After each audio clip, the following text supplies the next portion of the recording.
computer. Thank you. Okay, so we go for 19. I'm afraid I didn't read over this. I thought we were on 29, so I read from 29 to 40 because I like to read before class because I haven't read this for decades. So let's see how wonky I am. But let's just go for it. Okay, translation. So we're on page 98. If anybody's joining us, I sent a link for the where you can download the Karikas, and off we go. Let's put the okay. So verse 19. Right, so we just we just been discussing the vyakta and the avyakta, the manifest and the unmanifest. Okay, the unmanifest being Prakriti, nothing is manifest. And the only time that you actually have kind of pure Prakriti, so to speak, or unmanifest Prakriti is between the creative cycles. So you've all heard that creation is cyclical. So there's creation, and then that lasts for 14 billion years. And there's many cycles and maha cycles, and there's a whole cosmography in there. So there are sort of partial dissolutions of the universe, and then full head-on dissolution. So there's all of these nuances. As with everything in the Indian worldview, it's very schematized. So it's not just one kind of creation and dissolution. There are many creations and many dissolutions, and then the maha creation, the maha pralaya. But nonetheless, so this is so between so if the creation lasts, say, 14 billion years, well, the intervening period before the next creation is going to be 14 billion years. So this is Vishnu's sleep that you've heard about, and from his lotus comes Brahma, who is the first yogi. So we can make these connections if we wish. So in that 14 billion years, that's avyakta. And then immediately then after that period, see, the Samkhya doesn't like, some Samkhya schools don't have an Ishvara. So the opponents are going to say, well, what kickstarts the next creation then?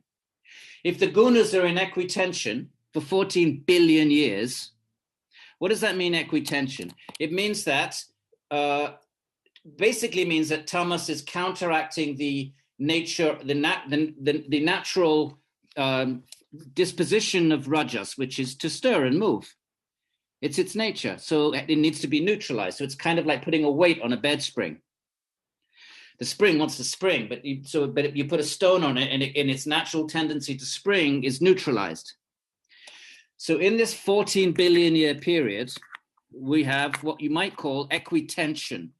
There's equitension. The tension between tamas and rajas is so precise that nothing can stir.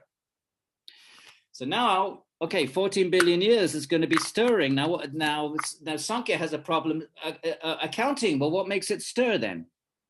If it's been unstirred for 14 billion years, why should it mystically, magically, all of a sudden start to stir? Same as intelligent design folks are going to say, well, what's this big bang then? What made that, whatever it was, that primordial moment of infinite density, what made that suddenly stir? Let's use the language of Prakriti. So Vedanta is going to say there has to be an Ishvara. And it's Ishvara's glance in the Ishvara traditions, because Ishvara doesn't have to do anything. And even just saying glance, even glancing is doing something, that's just figurative. Just kind of more of a mental glance than an actual ocular glance. That kickstarts the gunas in the next cycle. So all of this is to say that avyakta, the actual avyakta, is in that period between creative cycles. The minute they're stirring, then the minute that stirs, something evolves, and that's the vyakta, the manifest. Something manifests. In the beginning, it's so you couldn't even perceive it because it's before senses. It's buddhi, pure, very, very sattvic. But nonetheless, it's a linga. It's something. It emerges. Right. So with all that said, let's go to. So we say we're on 19. Okay, and from this contrast, what's this contrast? What was the last verse? Okay, so the last verse was the souls are many, Okay, this is not Advaita Vedanta. Advaita Vedanta's got an enormous amount of mileage in the West, in sort of transplanted, well, let's call it Neo-Vedanta Hinduism. Enormous amount of mileage, which far exceeds its historical presence in Indian philosophy. The vast majority of Indian philosophical schools, the Atman is an individual and eternally an individual, not just in the world of samsara, but in the world of liberation. Okay, so the so-called 6 schools, we know that's a fiction, but let's just go along with that fiction. Out of the 6 schools, 5.5, the Atman is individual. It never merges into some cosmic Brahman.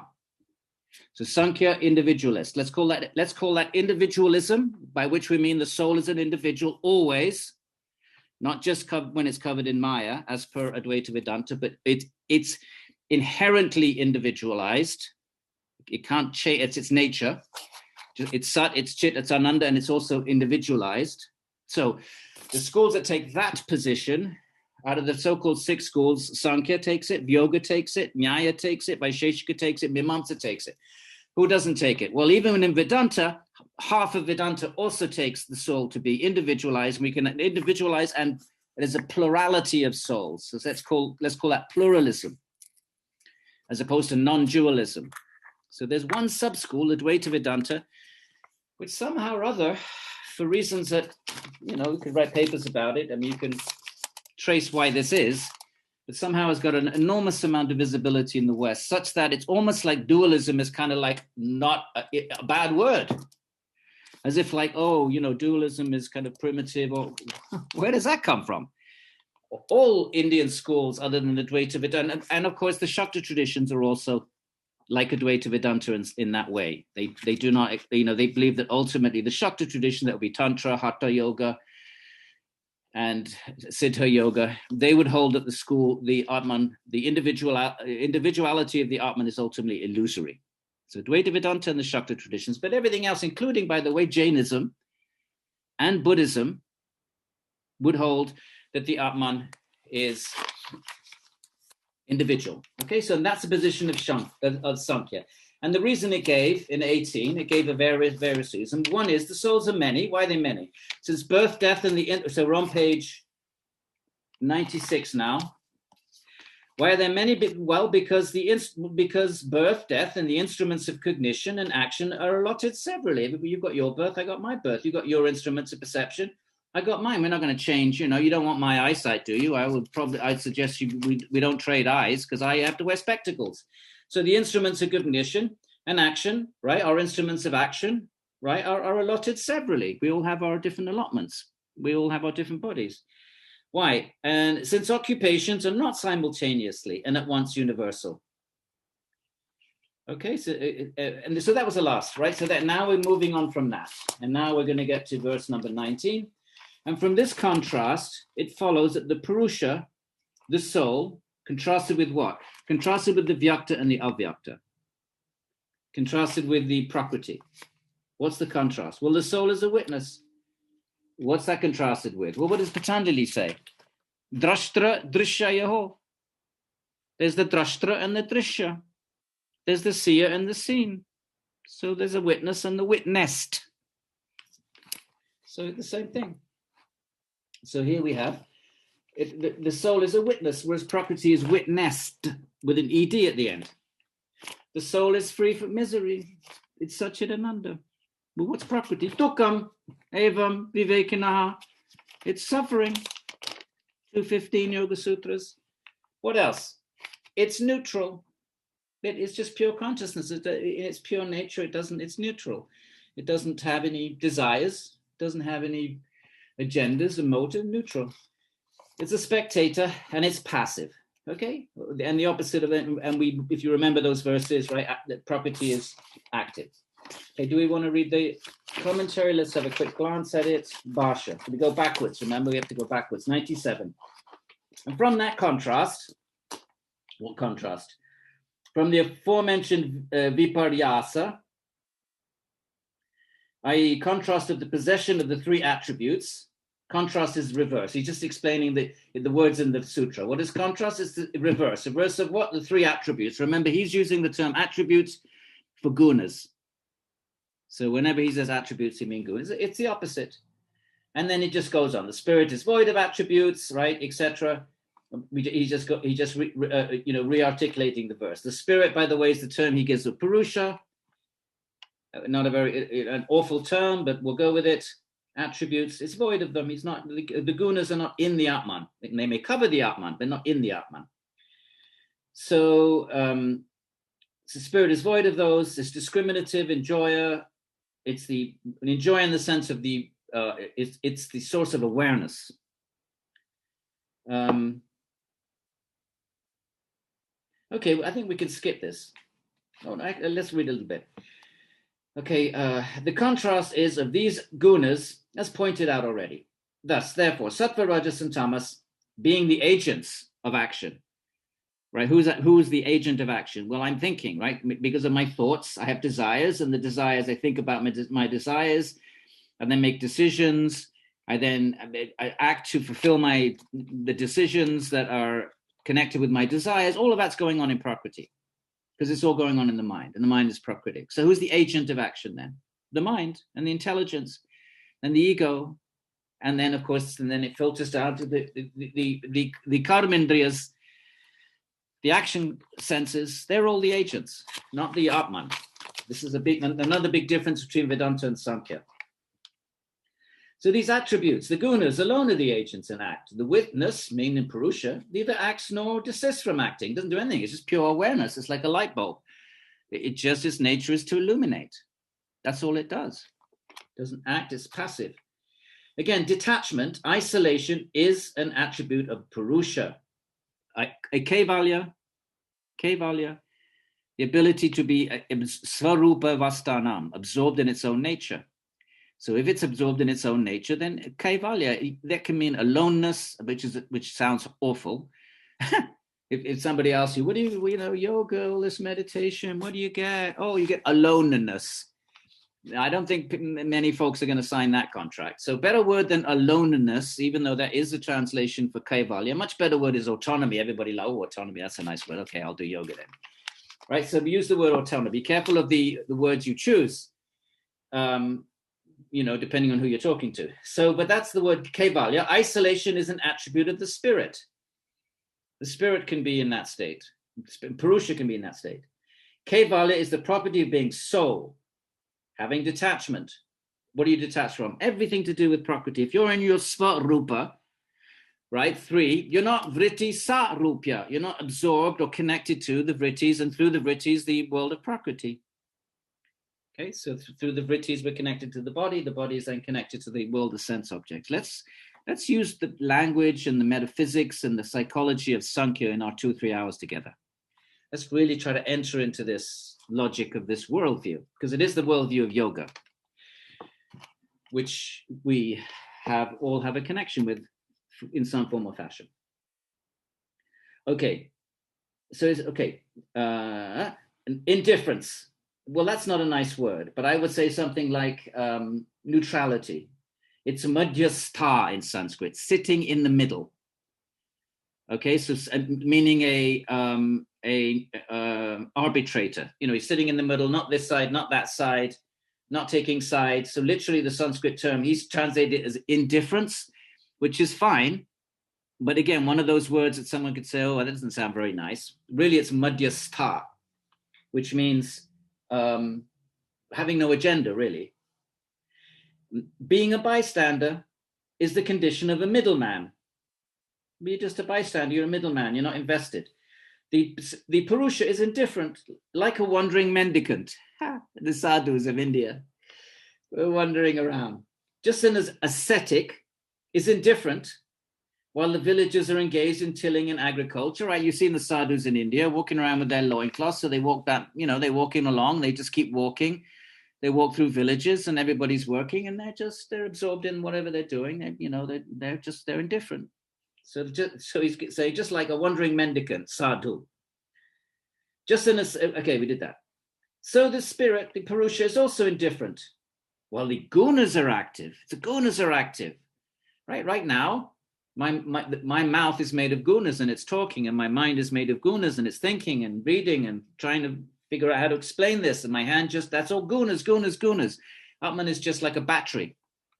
Battery does nothing in the machine. In a machine, it just is being a battery, which is what? It's exuding energy. We can't help it. That's what it does. And but everything else is the machine. So likewise with the body. Therefore, it is a spectator, and therefore also the non-agent of those actions. Big point of debate with Vedanta. Vedanta doesn't like this. Vedanta is going to say, well, what if the Atman is not an agent at all? We wrote a whole book on this.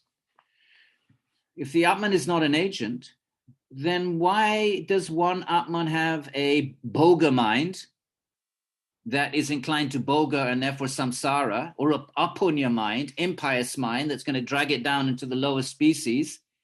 And another Atman has instead of a bhoga, yoga mind, or a punya mind that's going to take it up. If the Atman, in either case, is not an agent, then why do I get stuck with my mind and you get stuck with your mind? If me, the ultimate me, has no say in the matter, Vedanta's going to say that doesn't make any sense. The Atman must be the agent. Of course, it can't do anything without its instruments, but ultimately, just as Sat resides in the Atman and Chit is a quality of the Atman. Sorry, let me rephrase that. It's not that Sat resides in the Atman. Totally wrong. Atman is Sat. Atman just is. That's what Sat means.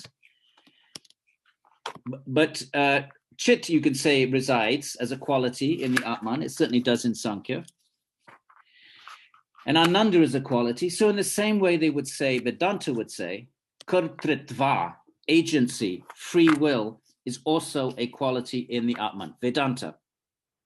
Samkhya doesn't want that. And the reason Samkhya doesn't like that is because it insists on an Atman that cannot change.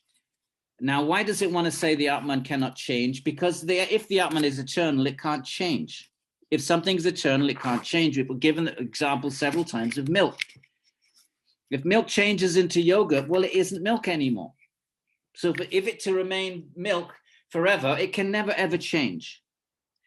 So if the Atman has free will and it starts to activate that free will, or there's some kind of change going on then. That means not changing. Sat means not changing. Chit is unchanging. It's just a quality. Ananda is just a quality. So Vedanta wants to add adds this quality of agency. Okay, so that's a discussion that, but Samkhya doesn't like that. It's going to say, well, if the Atman is an agent, then it must change, because if I'm an agent, then I have free will. Well, I could do this, I could do that. Okay, now let me do this. Well, now I've changed. So they're not happy with that. But then, like all philosophical positions, you solve one problem, you create another problem. You solve the problem of eternality and non-change, but then you create this other problem. Well, if the Atman isn't an agent, then why does one Atman have one mind and another Atman have a different mind? You can't. Then that becomes a different kind of problem. So moving along, sorry, I lost my page. We were on 19. Okay, so we finished. So therefore, the bottom of this, then page 97. Since the Purusha is a bystander and indifferent, therefore it is a spectator, and therefore also the non-agent. It's a huge thing. This bugged me so much that I wrote a book. We did an edited volume. So, I've told you before. We published an edited volume, Free Will and Agency in Indian Philosophy, and we invited contributors from 12 different schools. I wrote the chapter on Samkhya, so I really engaged this idea. Even though it wasn't, I'm a Vedantin in that sense. I accept will in the Atman, but I wrote the chapter on Samkhya. And what's the logic? They all have a logic. They all might disagree with the other schools, but there's a logic. They each have a logic and a rationale. These are very intelligent thinkers, all of them. So the logic is, they don't want to have agency in Atman because they don't want to have anything in Atman that could change, because if anything, there could be any change in Atman, then you no longer can say Atman is eternal. That's the logic. But then you create other problems. Okay. The three gunas, who are the agents then? Who's making decisions? Why are you there? I'm here. Why am I such an idiot? And you're all so smart. Why? It's our minds. And what's that? The gunas, the three gunas, Sattva, Rajas, and Tamas, function as agent and action. They're the agent and the action. They say, okay, I want this. The mind that's the gunas in my mind. And then the body kicks in, my legs walk, my hands reach out, my tongue can chew. It's all Prakriti. So that Prakriti is the agent and Prakriti is the action. Gita has a few verses like that.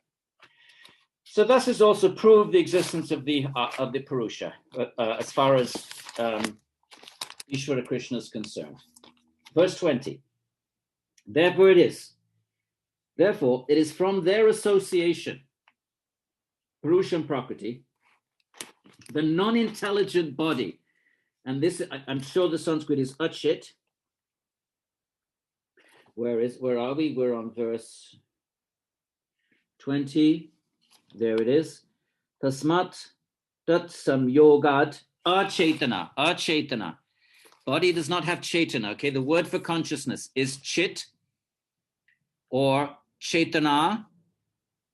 Okay, three words for consciousness, probably more. But right now, there's you chit.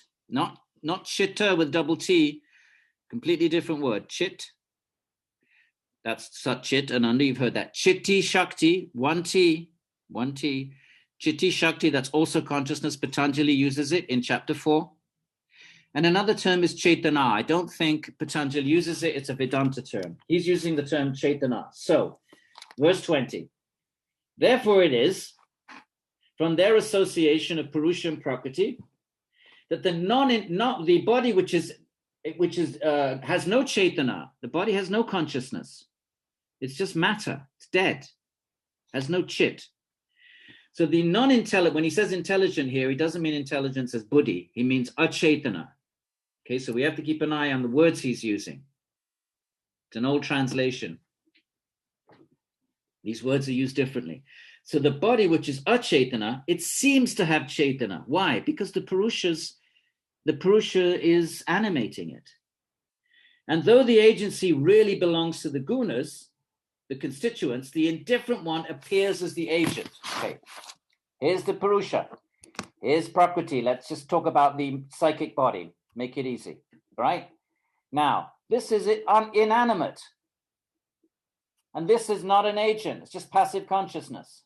Two things this verse is talking about. This is unconscious. But because it's pervaded by this, it appears conscious. Look, here's the lamp. Okay, here's the lamp. Now, here's a covering. Here, it looks like my sweater is luminous, doesn't it? But it isn't. It's just a dark sweater. But because it's pervaded by luminosity, it appears that my shirt is luminous. So therefore, it appears that the mind is conscious. It appears that the body is conscious, but it isn't. It's achaitana. The consciousness is coming from the Atman and pervading it. That's point number 1 of this verse. Okay, so read that bit again. Therefore, it's from their association that the linga is the term for the subtle body, but here specifically the buddhi, intelligence, right? When we think, when we're thinking, we really think that's me. We think these thoughts are us because they're so close to us. We might have more of a sense that the body's not us. That's a little bit easier to understand. But the thoughts, they just seem so deeply me, because they're the closest thing to the Atman. Number 1. Number 2, those thoughts that psychic body has been with the Atman since time immemorial. This body, I just had it for 64 years, and then you'll drop off, I'll get another one. So it's not quite the same. But if you've had the same psychic body surrounding your Atman since anadi, infinite time, obviously, how would you know that there's a difference between them? How would you know there was a difference between them? You'd think, well, if something's always, surely that's what a quality is. What's a quality? Its quality is something that's inherently connected with the substance. We say the quality of the sun is light, because wherever there's a sun, there's always light. We've never seen a sun without light, so we just assume, well, the sun is light. So if something has always been with the Atman, it's natural to assume that intelligence is the Atman. I mean, Plato thought that, and he was a brilliant philosopher that probably influenced Western philosophy more than anybody ever. And he thought the intelligence was in the Atman, the psyche. He even calls it psyche. So, two things. It is from their association that the Buddhi, the linga, lots of names for intelligence, Buddhi is one, the linga, which is the non-intelligent body, it seems to be conscious, not intelligent, conscious, through the agency, right? Yeah, so that seems to be intelligent. And though the agent is in, this is now the story flips around. Agency is in the Gunas, the Gunas, but the indifferent one, it's just a word for Atman, the indifferent one, Majjhasta, appears to be the agent. Okay? So this is the agent, although it appears this is, and this is awareness, although it appears this is. Is that okay? Is it sounding convoluted? No, don't answer. I'm confused. Okay, so I'll do that again one more time. There are two distinct, metaphysically distinct and opposite entities. Purusha? Why does this? Two metaphysically distinct entities, Purusha, Prakriti. And we're just going to talk about two features of these two things, two qualities. This has consciousness. Forget about bliss and everything else. This has consciousness. This is the agent. What does that mean, agent? The agent is the one that makes decisions. The agent is the one that is the cause of action. The cause of activity is the agent. In Christian terms, we can say free will. Where is free will? Who makes the decision? I will be punya or I will be apunya. I will be pious or I'll be impious. I'll take a left or I'll take a right. If you have agency, you're free to make a left or a right. That's the right, free will. Maybe that's the term we're more familiar with. In philosophy, the term free will, we all know that, but that's a Christian term for Christian theology. Nothing wrong, very nice term. But philosophers don't use the term free will because philosophers try to avoid theological language. So they use the term agent. And it just means the one who has a free will. The will is not impeded by anything. It's free. Okay. Purusha, what's the quality that this verse is talking about is the source of consciousness. Prakriti, no consciousness. Dead matter. Prakriti, just three gunas, dead. Prakriti, agent. Mind is thinking, let me do this. The intelligence is figuring out how to do it. The body then is with the instruments of action is actually doing it. Agent. Purusha, not an agent, passive, just animating, spectator. Okay, this is the quality of consciousness, agency. So what's the verse saying? When they come together, although this is conscious, this now appears conscious, just like my sweater appeared luminous because of their proximity. It's not conscious, but it appears conscious. And the reverse, although this is the agent, because of that same proximity, it seems like the Atman is the agent. Sāṃkhya says, no, it's not an agent. Passive. I don't know how else to say that. I hope that works. Well, maybe Gaudapada can say it better than us. Let's go. So let's go to the Bhashya, page 99. It may be asked, if the Purusha is a non-agent, if it doesn't, how does it exercise volition, free will?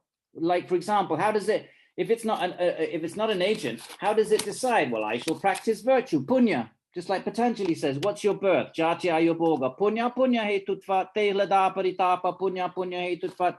Your birth is, and your jati ayurboga, your birth, your quality of life is a phala, a fruit, Well, what was the cause then? Punya punya hetu. What was the hetu?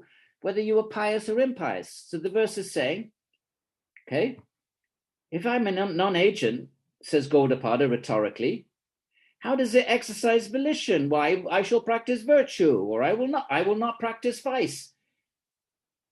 Then it would be the agent. If it makes that decision, I'm going to practice yoga. I'm going to follow the path of Patanjali. I will be virtuous. I will not engage in vice. Sāṃkhya says it's not the Atman making those decisions. But it is not the agent. In this way, the positions are faulty. To this it is to be said. Here, Sāṃkhya says this. Here it is the spirit that is Chaitana, consciousness.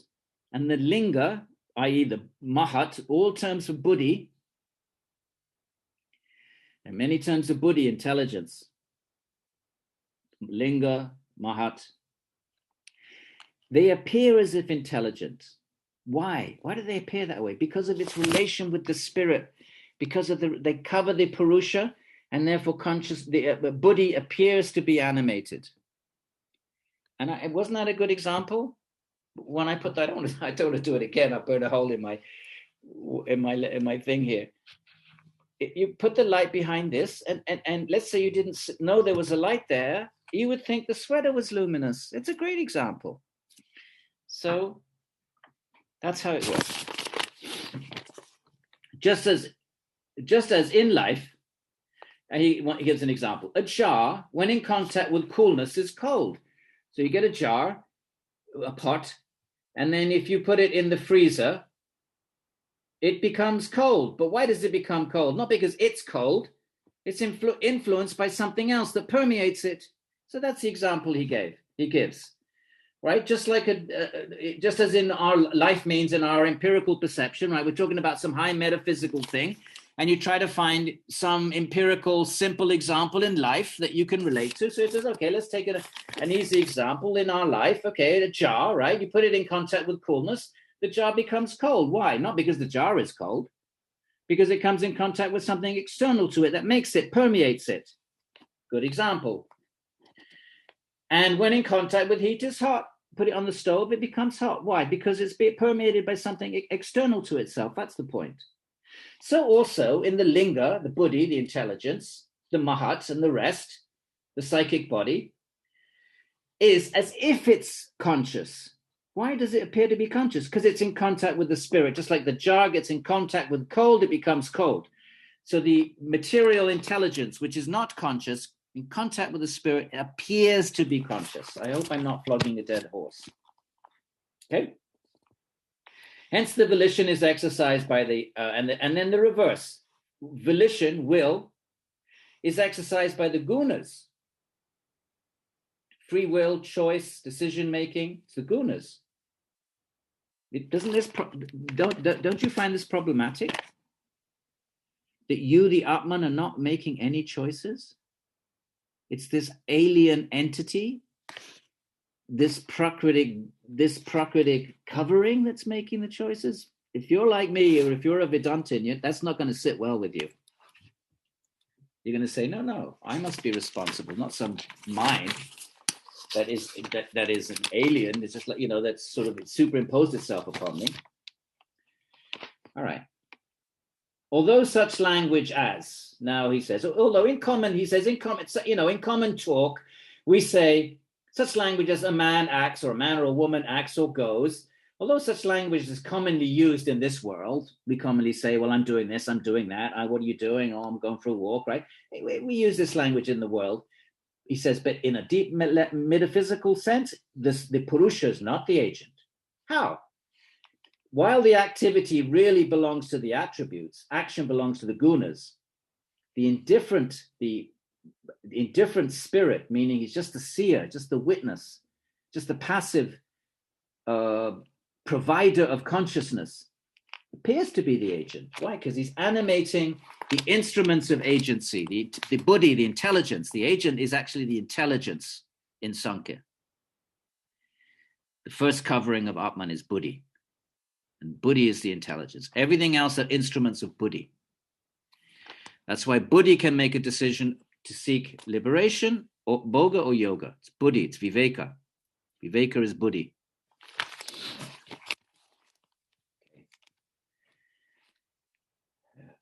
So then he gives an example. Here, there is in this illustration, as a man who is not a thief, being taken up along with the thieves, is suspected to be a thief. So if you're you're an innocent person, maybe you were in the capital a couple of days ago and you just walk in your dog, and you just walk in, you take your dog out for a bit. Next thing, you get swept up with the crowd and you're in the capital and they arrest you.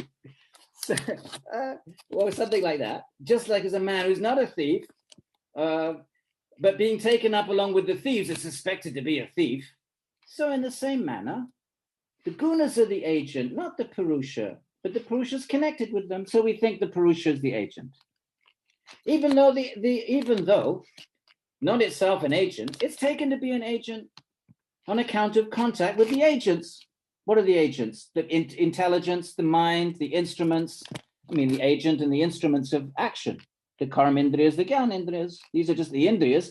They're just the means. But who's the agent that's controlling the show, deciding how to use the instruments, the karmindriyas, the gyanindriyas? Who is the decision maker in Sāṃkhya? Buddhi.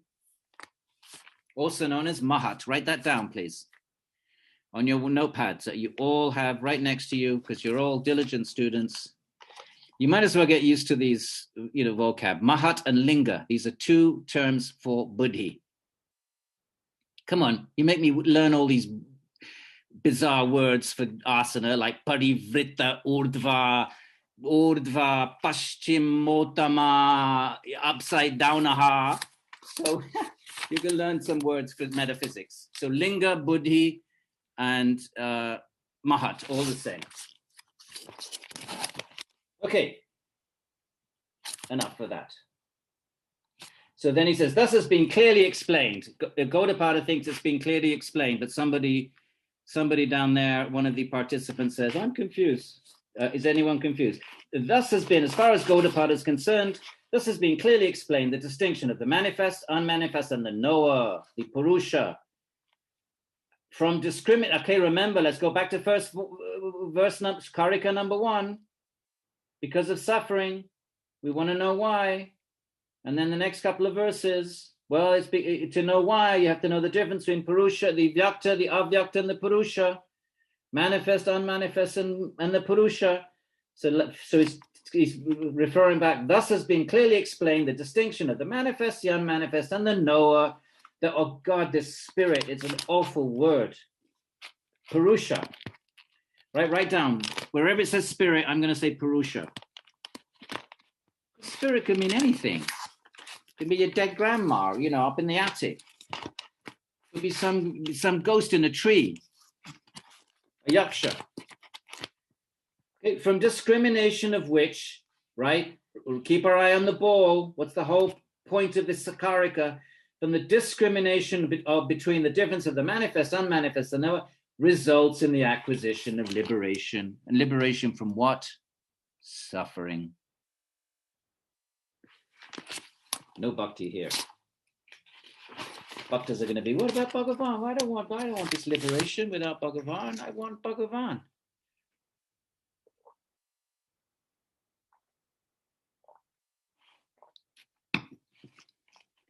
No Bhagavan in Sāṃkhya Kārikā. We're going to get to verses where Gaudapad's going to say, we do not need, and there is no Ishvara. The Gunas just act on their own. But that's going to be in a bit later on. 21. Here's a very, very famous metaphor that is associated with Sāṃkhya. It's probably the most famous metaphor. Like the different schools have different metaphors that they come to represent the school. Like for Dvaita Vedanta, it's kind of snake in the rope metaphor. That it's really a rope on the road, that because it's dark, it looks like a snake and you freak out and you think it's a snake, but it's a rope. So this world is actually a false superimposition upon Brahman. So if there's one metaphor that is the most used in Advaita Vedanta and comes to characterize Advaita Vedanta, and pretty much sums up its whole metaphysics, it's the snake and the rope. Well, here it's the lame and the blind. How does it work? 21. The association of the two, Purusha and Prakriti, as of the lame man and the blind man. Okay, we'll explain this. Hold your horses. Is for contemplation by the Purusha of nature, to contemplate it, and for the release of the Purusha. Right? You can either have Bhoga or Yoga, Patanjali. 2:18. Why is the Prakriti there? Bhoga Pavarga Arteshu. What's the Artha? What's the purpose of this Drisha Yohosam Yoga? What's the purpose of it all? Coming together of the sea and the seen. Why? And then Patanjali says, look, Bhoga Pavarga. As long as we want to contemplate Prakriti and become enticed by Prakriti and all the sensual, emotional, intellectual offerings, infinite offerings it has to offer, we remain absorbed in Prakriti. When we realize Sarvam Dukkham, 2:15 at Patanjali, first Karika, that it's all, none of it satisfies, then that same Prakriti can give us liberation, the same mind. The mind seeks liberation, or it seeks. Okay, so taking that, the association of the two, Prakriti, as of the lame man and the blind man, is for contemplation by the spirit of the nature of Prakriti and for the release of the Purusha. Okay, part of what we're doing here is connecting with the Yoga Sutra. If you have your text there, 2:18. 2:18. Why is it there? Big long verse. What is Prakriti? What's Prakasha, Kriya, Sthiti, Shilam? It's Sattva, Rajas, and Tamas. Let's make this connection. Pull out, come on, push yourself back on your wheelie chairs. Push yourself back to your bookcase right behind you. Stretch out your left hand. Grab the Yoga Sutras. There we are. Good job. Okay, now, 2:18. What is this scene? Well, it's Prakasha, Kriya, Sthiti, just synonyms for light, action, and stability. Sattva, Rajas, Tamas. Fine. Okay, that's what it is metaphysically. What else is it then? Bhutindriyatmakam. It's the Bhuta, it's the Bhuta, the Mahabhutas, the 5 elements and things made of the elements, and the Indriyas, and the Indriyas by which we perceive the Bhutas and do stuff with the Bhutas. How do we even know there's Bhutas? What is this? What's this? It's nothing other than the 5 elements in Samkhya: earth, water, fire, air, ether. How do I know? Well, my Gyan Indriyas give me information. I see it. I taste it. I feel it. So my senses allow me to know. Jnana, an Indriya, is an instrument. An instrument of what? Perception. Not just eye perception, but there's 5 senses. I can perceive it in 5 ways. Fine, I perceived it. I know it's there. Well, what good is that to me then? Unless I can drink it. Oh, well, I need different set of Indriyas for that. What do I need for that? Karma Indriyas. I need to be able to pick it up. Oh, here we are. That comes in handy. There we are. That's my hands.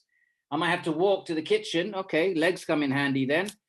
I need my tongue, right, to taste it. I need a stomach to digest it. I better have an anus, otherwise I'm going to get pretty bloated really quickly. So these are the karma indriyas. Nothing mystical or magical. So then what is this 2:18? So Sattva, Rajas, Tamas. And what is it also? Well, it's the sense of, what is Prakriti? Well, it's the sense objects, everything we know, we think we know that's out there. And the Indriyas, 5 Indriyas that allow us to know it in the first place, and another 5 Indriyas that allows us to do stuff with it. Now, what else is it? Bhoga, why is it there? Bhoga Apavarga 2:18. Bhoga, you want to try to enjoy it? Go ahead. Try to enjoy it. Try to find your bliss through your senses. You'll always have a hole in your heart. You'll always be missing something. You'll always be thinking there's something missing. You can never be satisfied that way. So say the Vivekanahas, Patanjali 2:15. Okay, I realize that. And then the Sāṃkhya Kārikā tells me in the first verse, oh, we're suffering. All right, fine. Then what? Now what? Apavarga, I can seek liberation.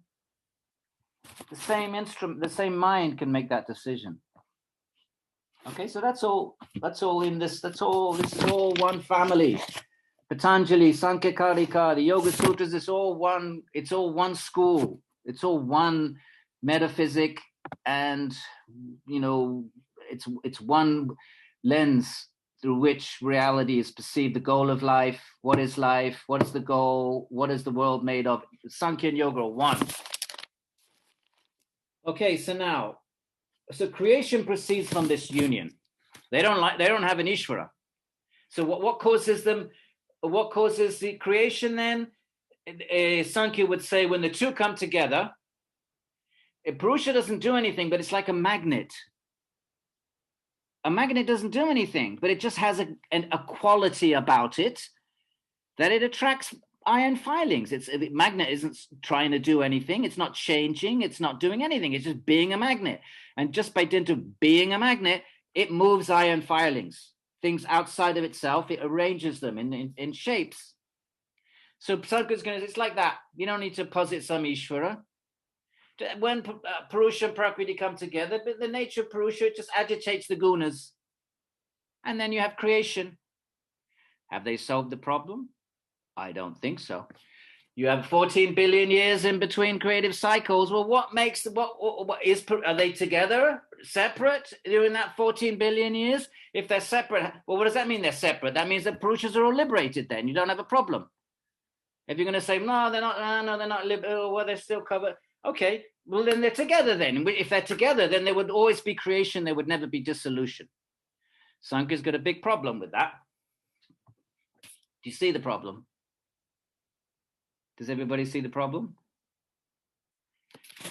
So I say it again.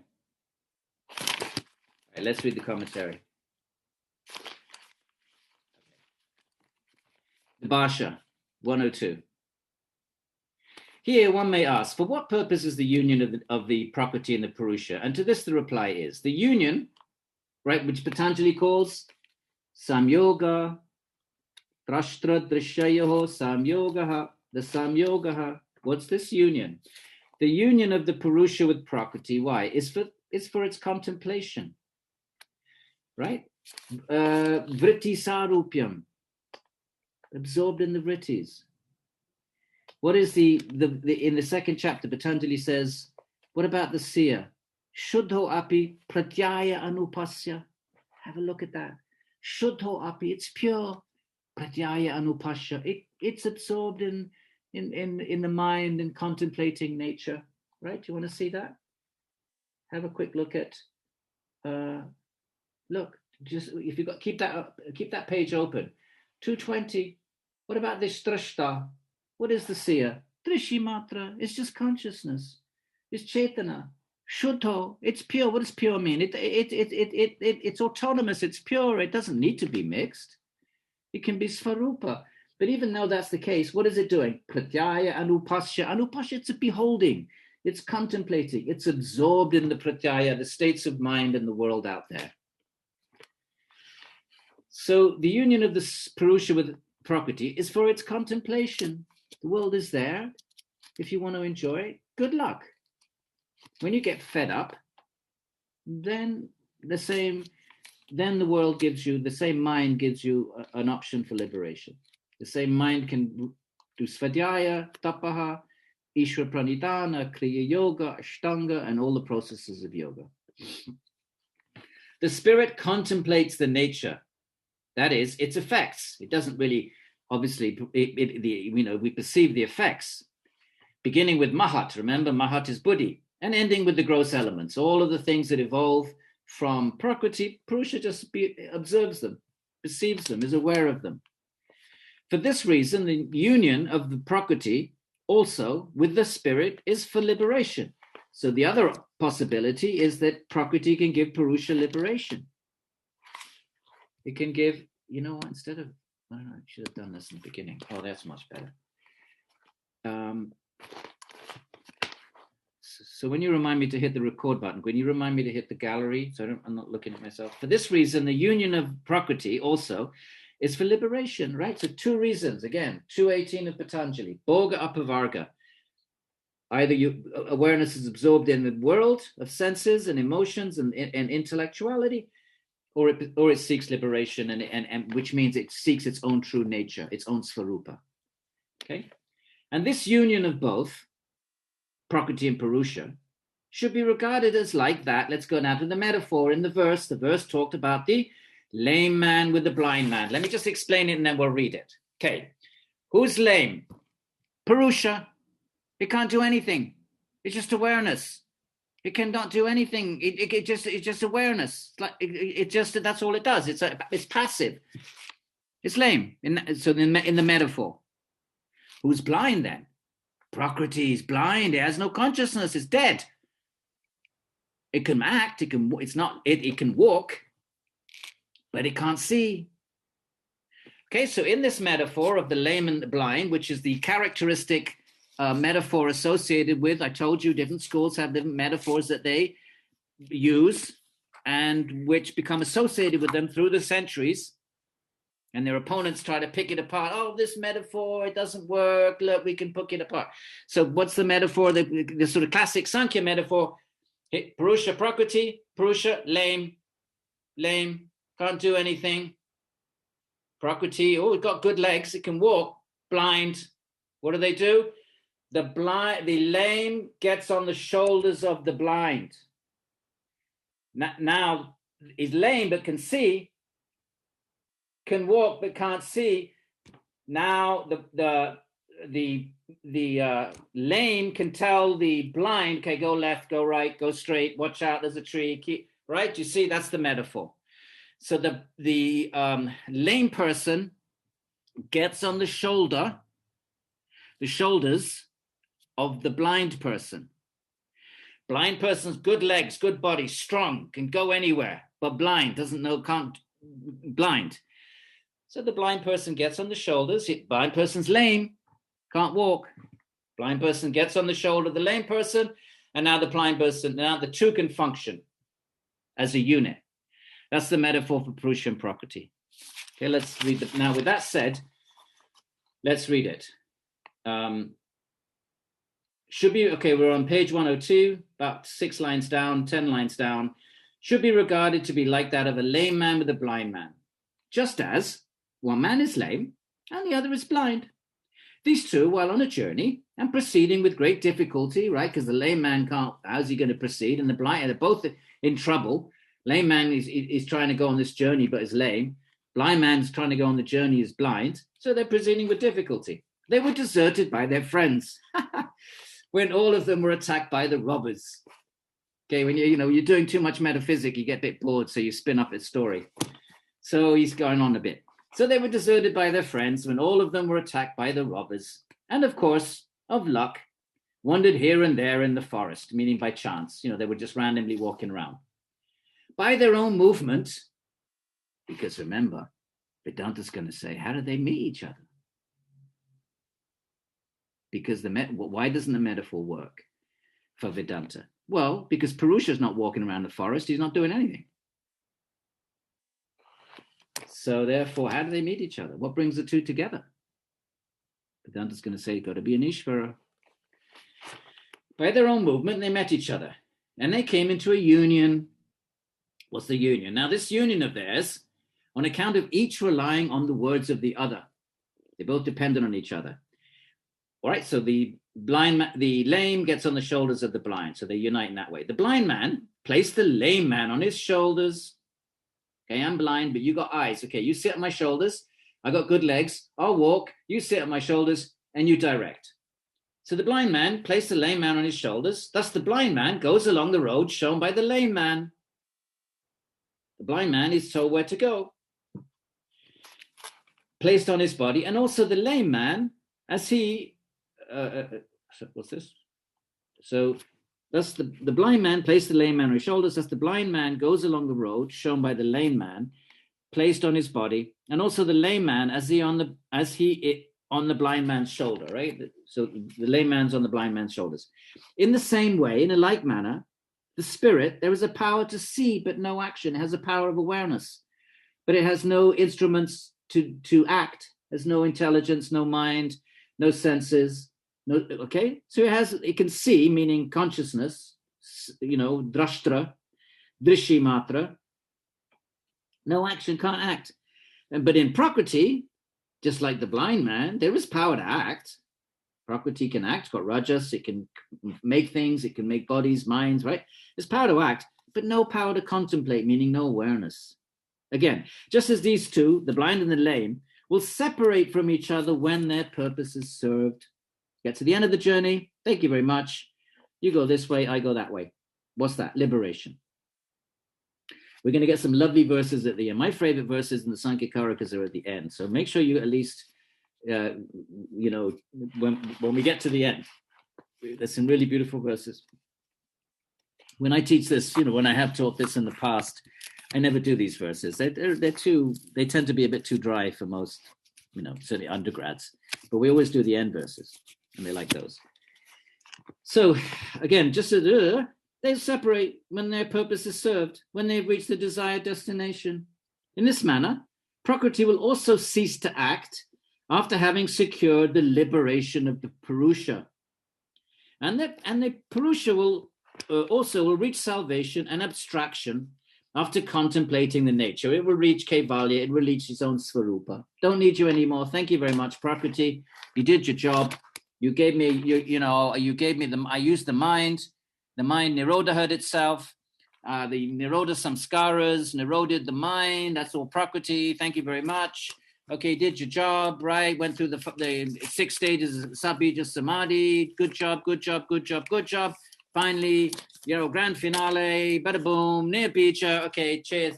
Thank you, Prakriti. Off you go. Remember in the verse in Patanjali says, Prakriti remains for everybody else, but not for Purusha. Where's that verse? Somewhere. There we are. Okay. There'll be a separation of the two when they've gained their object. Further, the creation is the result of that. The creation is the result of the coming together of these two. Tatkrita means brought about by that union. Just as the union of a man and a woman, the son is born, or the daughter. We need to rewrite these, ladies. We need to have some female commentators. Just as from the union of a man and a woman, a daughter is born, so from the union of Prakriti and Purusha is the creation produced. Right. Next Karika. We're going to read the Sāṃkhya Kārikā. I'm not going to keep, I have objections to some of this, but I'm not going to keep, but the free will issue is a major one. And also the Ishvara issue is a major one. Also because there are schools of Samkhya which are Ishvara Vada schools, including Patanjali. Patanjali is a theistic strain of Samkhya. And in the back of my book, I have 4 appendices. There's 4 things when I spent years translating this, and there were 4 issues that I felt were not resolved. And I didn't want to intrude them in the text. So I put them in 4 appendices, and one is the location of free will. And the second is the role of Ishvara. So if you're interested in that, you can take a peek. All right, 22, page 106. Right. So from Prakriti, the primal nature issues Mahat, right? The great one, intellect. From that comes Ahamkara, individuation, the sense of being an individual ego. That's Ahamkara. Literally, I am the doer. I, the sense of aham. Aham means I. And from this Ahamkara, the aggregate of the 16. What are the 16? The mind, the 5 Jnanindriyas, the 5 Karmindriyas, and the 5 subtle elements. And from 5 among the 16, from the subtle elements, proceed 5 gross elements. Right? So you've all seen your charts. You've seen Buddhi, there's Prakriti, and then you get an arrow, and there's Buddhi, and then you get an arrow, and then you get Ahamkara, ego, and then that breaks up. On the left, you have the mind. Then you have 2 arrows, one the Jnanindriyas, one the Karmindriyas. And then on the right, you have the qualities. And then from the qualities come the gross elements. Gross elements do not come from ego. So 16 things come from ego. That's verse number 22. And I don't think we need to read this commentary. But just maybe we'll read some of it. because you'll see how there's so many synonyms. So page 104. Now the author explains all the products, or everything that comes out of Prakriti is a product, is produced. When the two comes together, Purusha and Prakriti, things are produced. So first of all the words, Prakriti, these are all synonyms. They mean the same thing. What? Prakriti, Pradhana, Brahman. He's talking about Advaita Vedanta here, not the other Vedantins. Advaita Vedanta would say that, anyway, let's not go there. Prakriti, Brahman is in some schools, well, actually, even Ramanuja would say Brahman has Vishishta Advaita.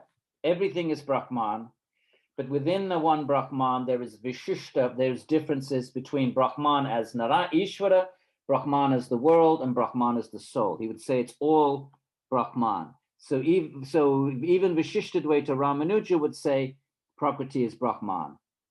Shankara would also say Prakriti is Brahman, because Shankara would say Prakriti is an illusion superimposed upon Brahman. So ultimately it's Brahman, just like the snake is really a rope, but snakeness is imposed upon a rope. So really it's a rope. So both schools so therefore all schools of Vedanta in some way would say that Prakriti is Brahman in some form of fashion, but that's a Vedanta topic which we don't need to worry about because we have enough problems on our hands staying awake for the Sāṃkhya Kārikās. So these are synonyms: Prakriti, Pradhana, Brahman. The Avyakta, he's used that a lot, the unmanifest. The Bahudhanaka, never seen that word before. I have no idea where that's coming from. I meant to look that up. Bahudhanaka, the great giver. I suppose that's a name for Prakriti because it gives all these, everything comes from it. So really it's the great giver, if you think about it, right? If you give something, then you're a giver. Well, if you give everything, well, then you're a great giver. And so that's, you can see how that could be a nice name for Prakriti because it gives everything. So the Bahudhanaka. And Maya, right? Where's the Bhagavad Gita? Devi hi Isha Guna Mayi Mama Maya. Krishna says, these gunas, Mama Maya, it's my Maya. And it's Devi, it's divine. Devi hi Isha Guna Mayi Mama Maya. Duratyaya, very hard to overcome, Krishna says. Mamevam ye prapadyante mayametam tarantite. But if you surrender to me, very easy to cross.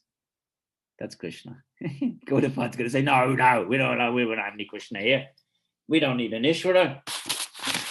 We have Purusha Prakriti. What are you talking about Ishvara for? So these are all synonyms, okay? From the Prakriti, nature, without characteristics, Avyakta. From the Avyakta, no characteristics, nothing's emerged yet. Just a sort of primordial, unstirred, unmanifest, right? From that is produced the intellect, the Mahat. Okay, now what synonyms do we have for Mahat? Well, Buddhi, Asuri, Mati. Mati is a term for a point of view. Khyati, that's all over the Yoga Sutras. Viveka Khyati. What do you get from Yoganganushthanad? Ashuddhi-kshaye, Jnana-diptir, what? Viveka Khyati. There's your Khyati. It's used several times. So that's another term. Viveka is Buddhi. Where's Viveka? Where's Viveka? You got to locate it somewhere. Where is it? Not floating about and out to spin some black hole. Viveka, either you're going to put it, it's not in the senses. Well, where is it then? It's not in Atman. Well, where is it then? Well, it's not in the Manas. Well, where is it then? It's not Ahamkara. All right. Well, what's left then? Buddhi. Viveka is in Buddhi. So Khyati. Now notice he hasn't put Viveka on the list. Interesting. But he's put all of these synonyms. Mahat, Buddhi, Asuri, Mati, Khyati, Jnana, Jnana-dipti, Yoganganushthanad, Ashuddhi-kshaye, Jnana. And Prajna, we have that too, all over the place. 120. 120, I wrote that down. Prajna, right? So we have, remember this, the five things: Shraddha, Virya, Smriti, Samadhi, Prajna, in verse 120. So it's wisdom. Prajna is kind of, I would place it as synonymous with viveka. It's also in 148. Anyway, it doesn't matter. These are all expressions of Buddhi. From that mahat is the ego produced. From intelligence comes ego. Back to your Samkhya charts. If you have the chart, have a quick peek at the chart. Okay, and now what else? What are the synonyms for Ahamkara? Notice he didn't put asmita. So that's interesting. So you have Ahamkara, you have Bhutadi, you have Vaikrita, you have Tejasa and Abhimana. These are all synonyms for, you don't need to worry about these. From that, the group of the 16, the mind, 10 organs, 10 instruments, and the 5 qualities. And then he just lists them. The group is the 5 subtle elements, the subtle element of sound, touch, form, taste, smell. They're called tan matras. Only that. Only that. The only that's. Tad, matra. And they are expressed by the synonyms of the word shukshma. They're all subtle. And sukshma also has a bunch of synonyms. And then you have the 11 organs, and then you have, what are the 11 organs? The ear, the skin, the eyes, the tongue, the nose, 5 senses of intellect, and 5 organs of action, right? Speech, hands, feet, organs of excretion and generation. And the mind, which has the characteristics of both. Yeah, it's both an internal and external, because it's the one that organizes the input from the sense, all the data coming in from the senses. So, and it's also an organ of action because it sort of oversees the senses. So in that sense, it's both an organ of cognition and an organ of action. But we'll get to that in a minute. So, and lastly, the mind.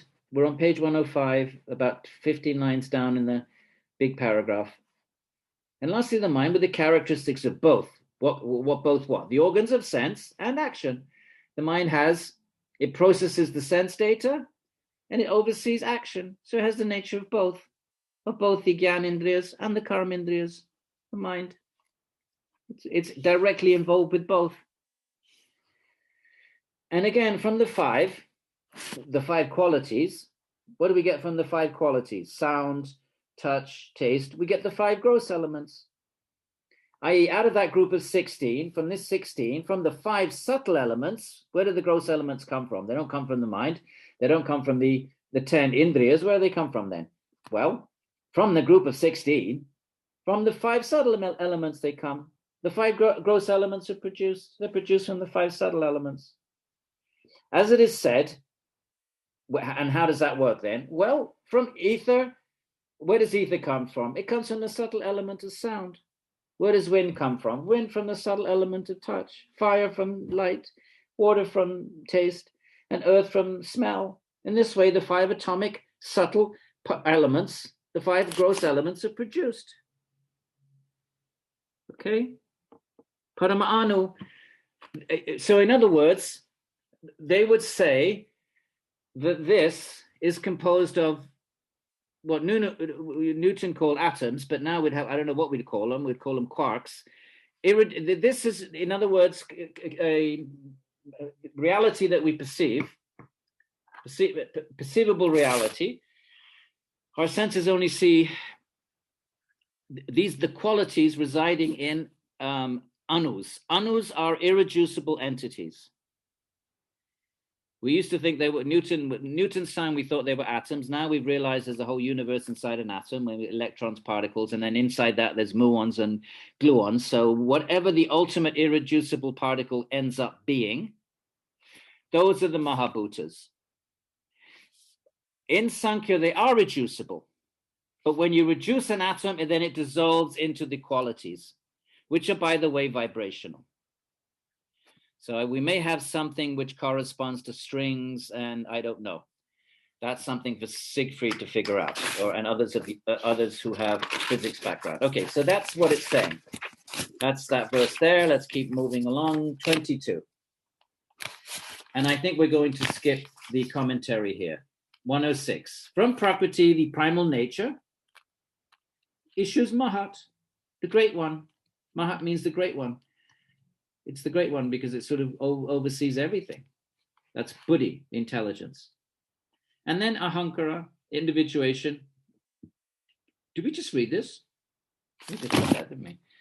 Oh, okay. Moving on to 23. Right.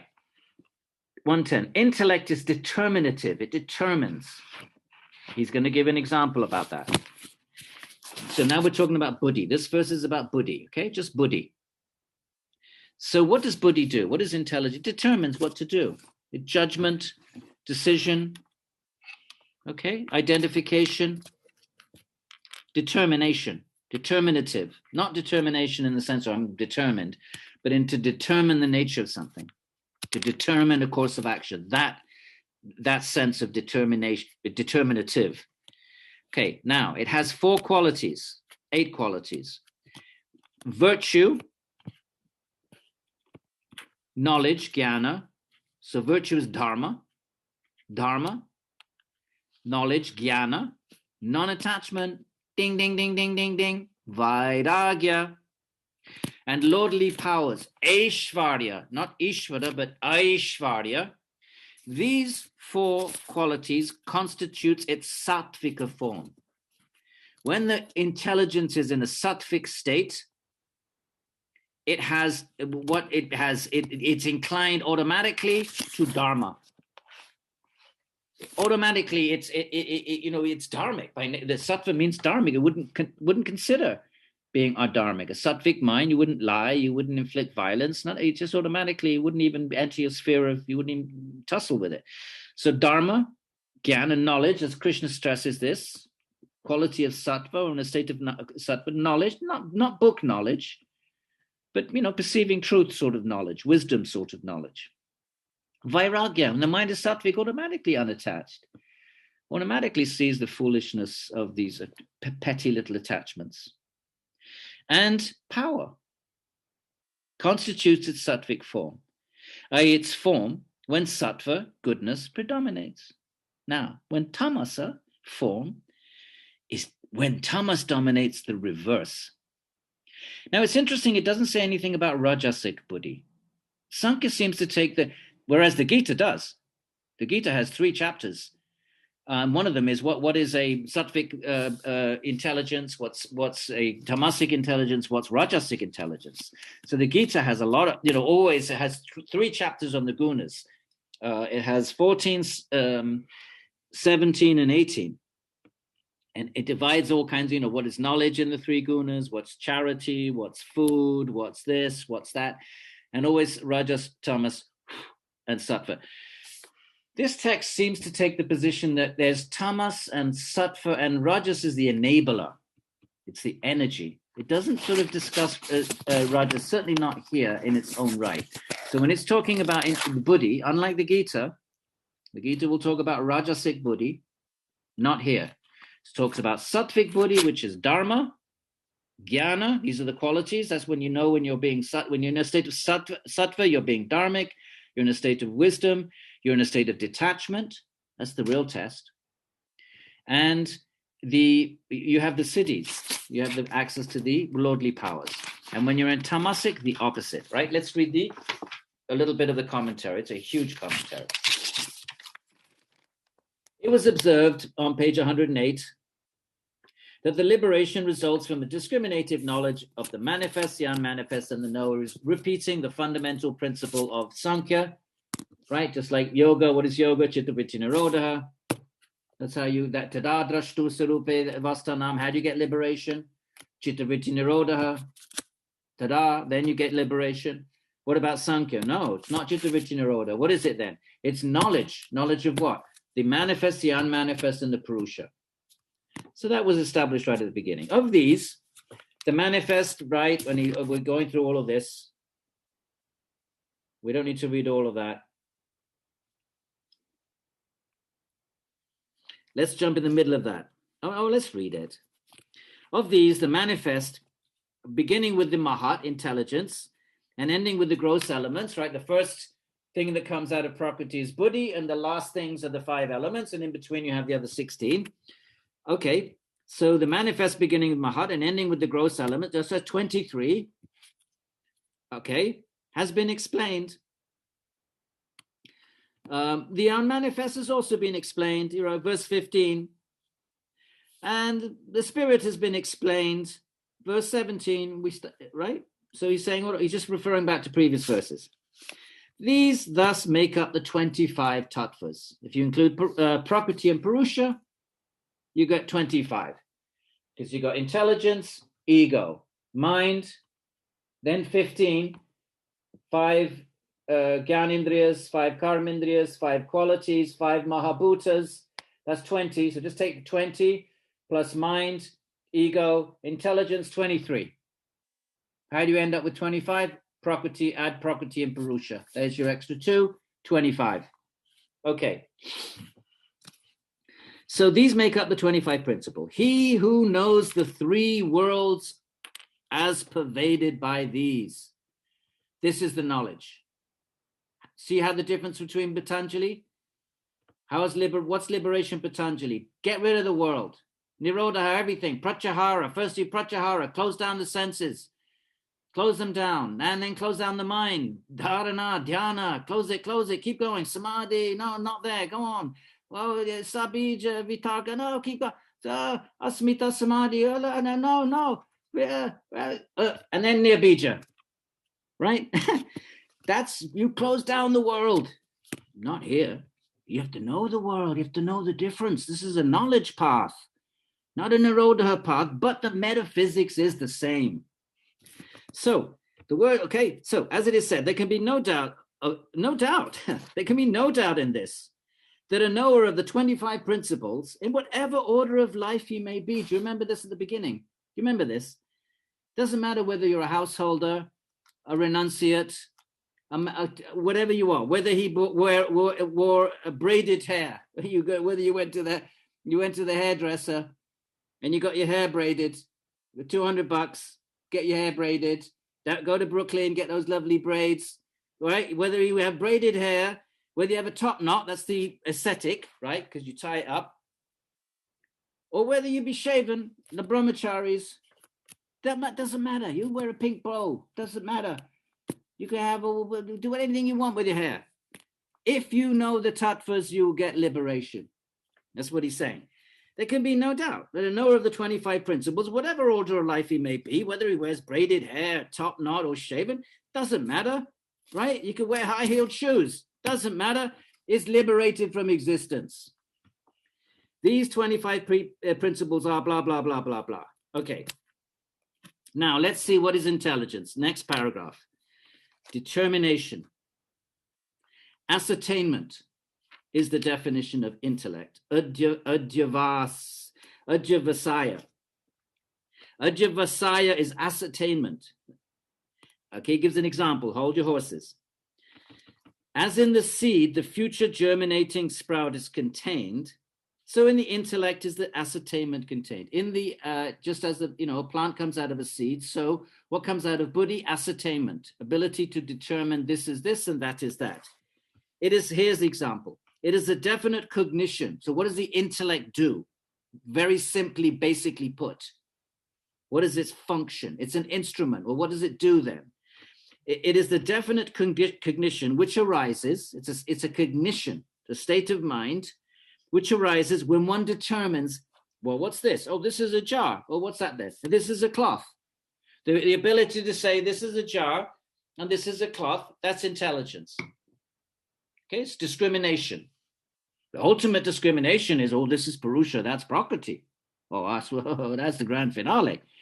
But basics, but even in just simple mundane things, that's the same function. This is a cup and that's a cloth. That's the function of intelligence. Okay. So, because this intellect has 8 parts on account of the different forms, right? Remember, 4 sattvic, 4 tamasic. Remember them? Dharma, Jnana, Vairagya, and Aishwarya. Let's see. So it has 8 parts. 4 sattvika, 4 tamas. The sattvika form of intellect, when the intellect is in a place of sattva, it's of 4 kinds. This is the verse. He's unpacking the verse. We go through it again. Virtue, dharma. Okay. knowledge, jnana, non-attachment, well, we know this word, vairagya, and power, aishvarya. Wait, what's virtue? What's dharma then? He's going to give us a few examples of each of these. What's dharma? Well, it has the nature of mercy, karuna, charity, dana, the 5 yamas. Did anybody run into these anywhere in Patanjali? The 5 yamas and the niyamas. And here have been explained in the treatise of Patanjali. Ah, here he is, our man. Where's Patanjali? Yay, we know him. What are the yamas? Ahimsa, satyam, asteyam, brahmacharya. And look what he has for aparigraha. Non-acceptance of gifts. How interesting is that? Not everyone takes it that way, but Gaudapada is taking aparigraha as not accepting gifts. I'll have to remember that.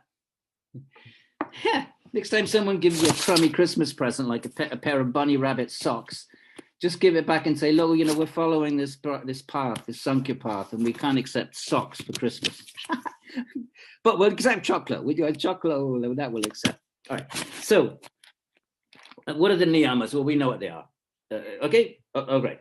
So what else? Light, understanding, and manifestation are the synonyms of knowledge. What is knowledge? Well, it illuminates things, it understands things, and it manifests, it makes things known. So part of the function of knowledge is to illuminate and make things known. So I know there's a cup on this table because of knowledge in the sattvic buddhi. If my buddhi is very, very tamasic, I won't recognize things. I'm in a state of I'll be in a state of a stupor. Okay, so this now he's talking about knowledge, right? He's going through the 4 sattvic qualities of the intellect, right? So the first one is dharma, and he's discussed that. Charity, kindness, the yamas and niyamas, fine. Okay, what the second one is jnana. What is that? Understanding and manifestations. Okay, twofold. Jnana is twofold. External and internal. 2 types of knowledge. External knowledge, internal knowledge. Okay, let's see what does that mean? Well, the external knowledge comprises of the Vedas, means the sacred text, Svadhyaya. The Vedas, along with the 6 branches of Vedic study. You're doing Vedic rituals. You need to not just study the 4 Vedas.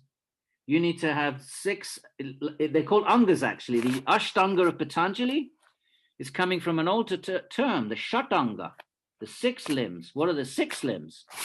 6 limbs of Vedic ritualism. You want to do Vedic rituals?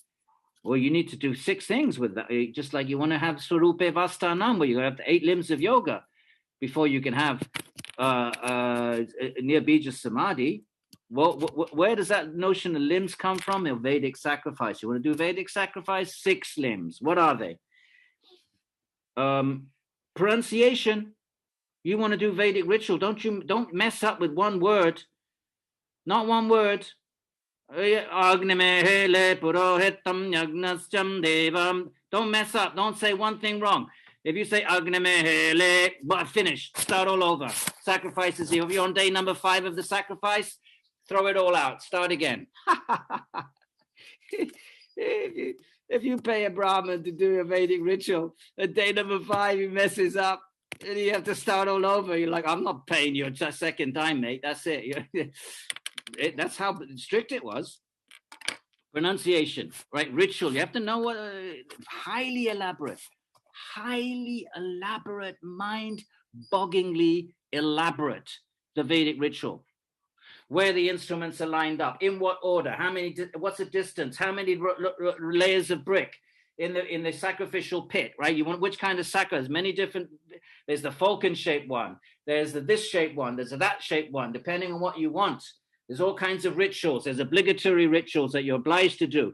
There's naimita. There's seasonal rituals that you do periodically. Then there's desire rituals that you do for specific desires. There's all these different kinds of conditions. All of that ritual. Like amazingly complex. The Vedic sacrifice. Nothing like it in the ancient world, at least that has. Ritual pervaded the ancient world. All cultures had some form of ritual and fire sacrifice, pretty much all.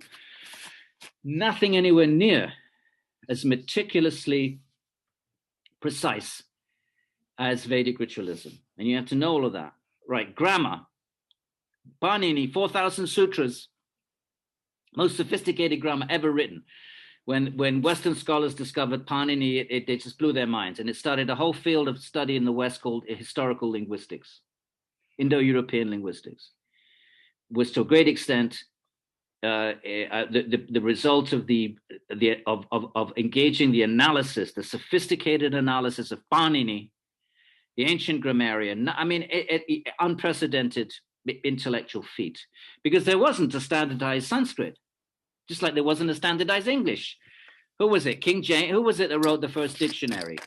What did they had to go running around collecting all the words, and they had to figure out how we're going to spell this. How are we going to? So even today we have differences in spelling between American and English and UK English. Well, imagine when they first wrote the first dictionaries. Well, Panini did that for Sanskrit.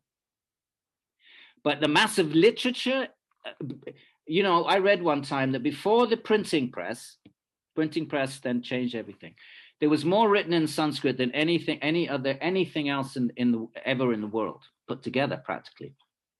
Masses and masses and masses. So Panini, and when we have to assume he had a whole school, had to gather all of the Sanskrit texts and from the text construed grammar. He said, okay, well, you know, and he created this amazing grammar. Okay, so grammar, you have to know grammar. These are the 6 limbs of the Veda, the Shat Anga, right? So pronunciation, perfect, has to be perfect. You have to know the ritual, right? Which priest sits where and chants which mantra at which time, what gets offered, what's first, what's second, 5-day sacrifice, every little, you know, when do you take bath? What happens if a crow flies over comes along and touches the offering? Start all over. All of this, ritual, grammar. Etymology, meaning of words, nirukta. Prosody, forget what that means. What does prosody mean? Somebody go into Wikipedia and intonation. That's a suprasegmental features of phonology, I think, something like that. Okay. I wonder what it's chandas. Oh, meter. Chandas, meter. So, okay, it's a meter. Okay, so yeah, and there are rules. Don't think that, you know, you go up or down. There's only three pitches in Vedic chanting, and it depends on whether a vowel precedes a conjunct.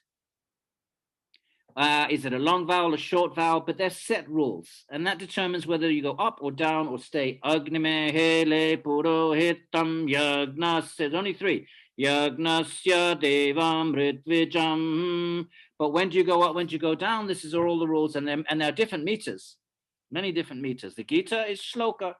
Dharma kshetre kurukshetre tamaveta. 8 syllable, very simple, but there are many, many meters. That's chanda. The other thing is you need to know, by the way, maths, the so-called Pythagoras' theorem was known to the Indians centuries before. And mathematics, all of this came out of Vedic ritualism, because your altar, your sacrificial pit had to be precisely constructed. So you had to have a knowledge of mathematics, and it had to be exactly at the right time. So you studied the stars, and you had to have a knowledge of astronomy. From that comes astrology. So a lot of later Indian intellectual traditions come from the highly refined, highly specific, meticulous performance of Vedic ritualism. Astronomy. Okay, these are the 6 things. So we're talking about the external knowledge. Let's keep our eye on the ball, right? We're talking about intelligence. Intelligence can be sattvic or tamasic, and it has 4 qualities. The 4 are dharma, jnana, vairagya, and aishvarya, and the tamasic is the opposite. The opposite of dharma is adharma. In tamas, there's adharma. Person engages in adharma, and ajnana, avidya, ignorance. And the opposite of vairagya is raga. And the opposite of aishvarya is whatever, anishvarya. So now we're talking about the second of those, jnana. And he says there's 2. There's the external. The external is the Vedas and its 6 branches of of Vedic supplementary studies. What else? The Puranas, the Bhagavata, that's my Purana. The Nyaya, these are the logicians, the logic. You think this is hard work, but we'll do Nyaya, and then you'll be like, oh, can we do the Sāṃkhya Kārikās again? Nyaya, that's logic, ancient Indian logic. So Nyaya and Buddhism, then, when we think of Indian logic, we think of Nyaya and then the Buddhists, and they just went back and forth for a millennium and a half. Okay, okay. Mimamsa, these are the ritualists, and the Dharma Shastras. These are all external knowledge. What's the internal knowledge? Well, the internal knowledge is the knowledge of Prakriti and Purusha, meaning Samkhya. This Prakriti is the equilibrium of Sattva, Rajas, and Tamas.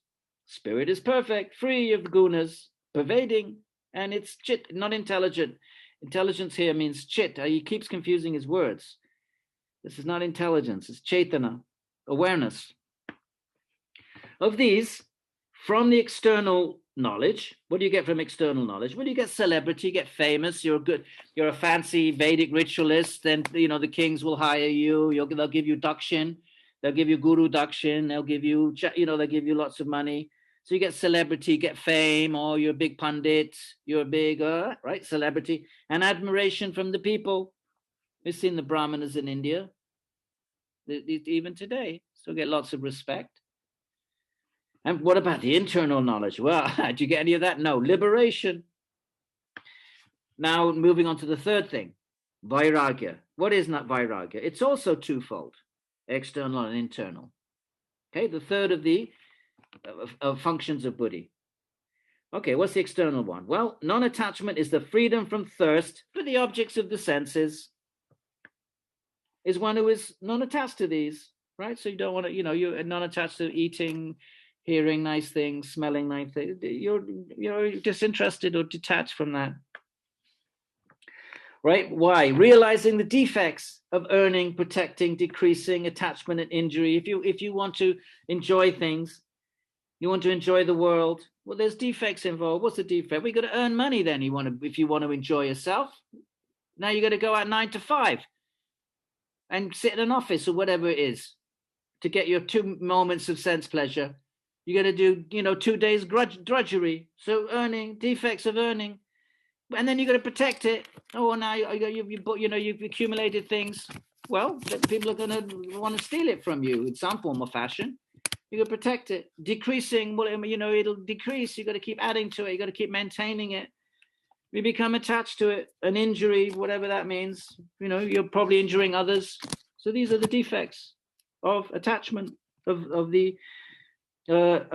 non-attachment. So this is the external. The internal non-attachment, what's that? It has the desire for liberation and regards even Prakriti as a dream, a magical illusion. By the way, Gaudapada is an Advaitin. So sometimes he shows his Advaita disposition. Advaita says the world is a dream. It is not real. Classic Sāṃkhya is very real.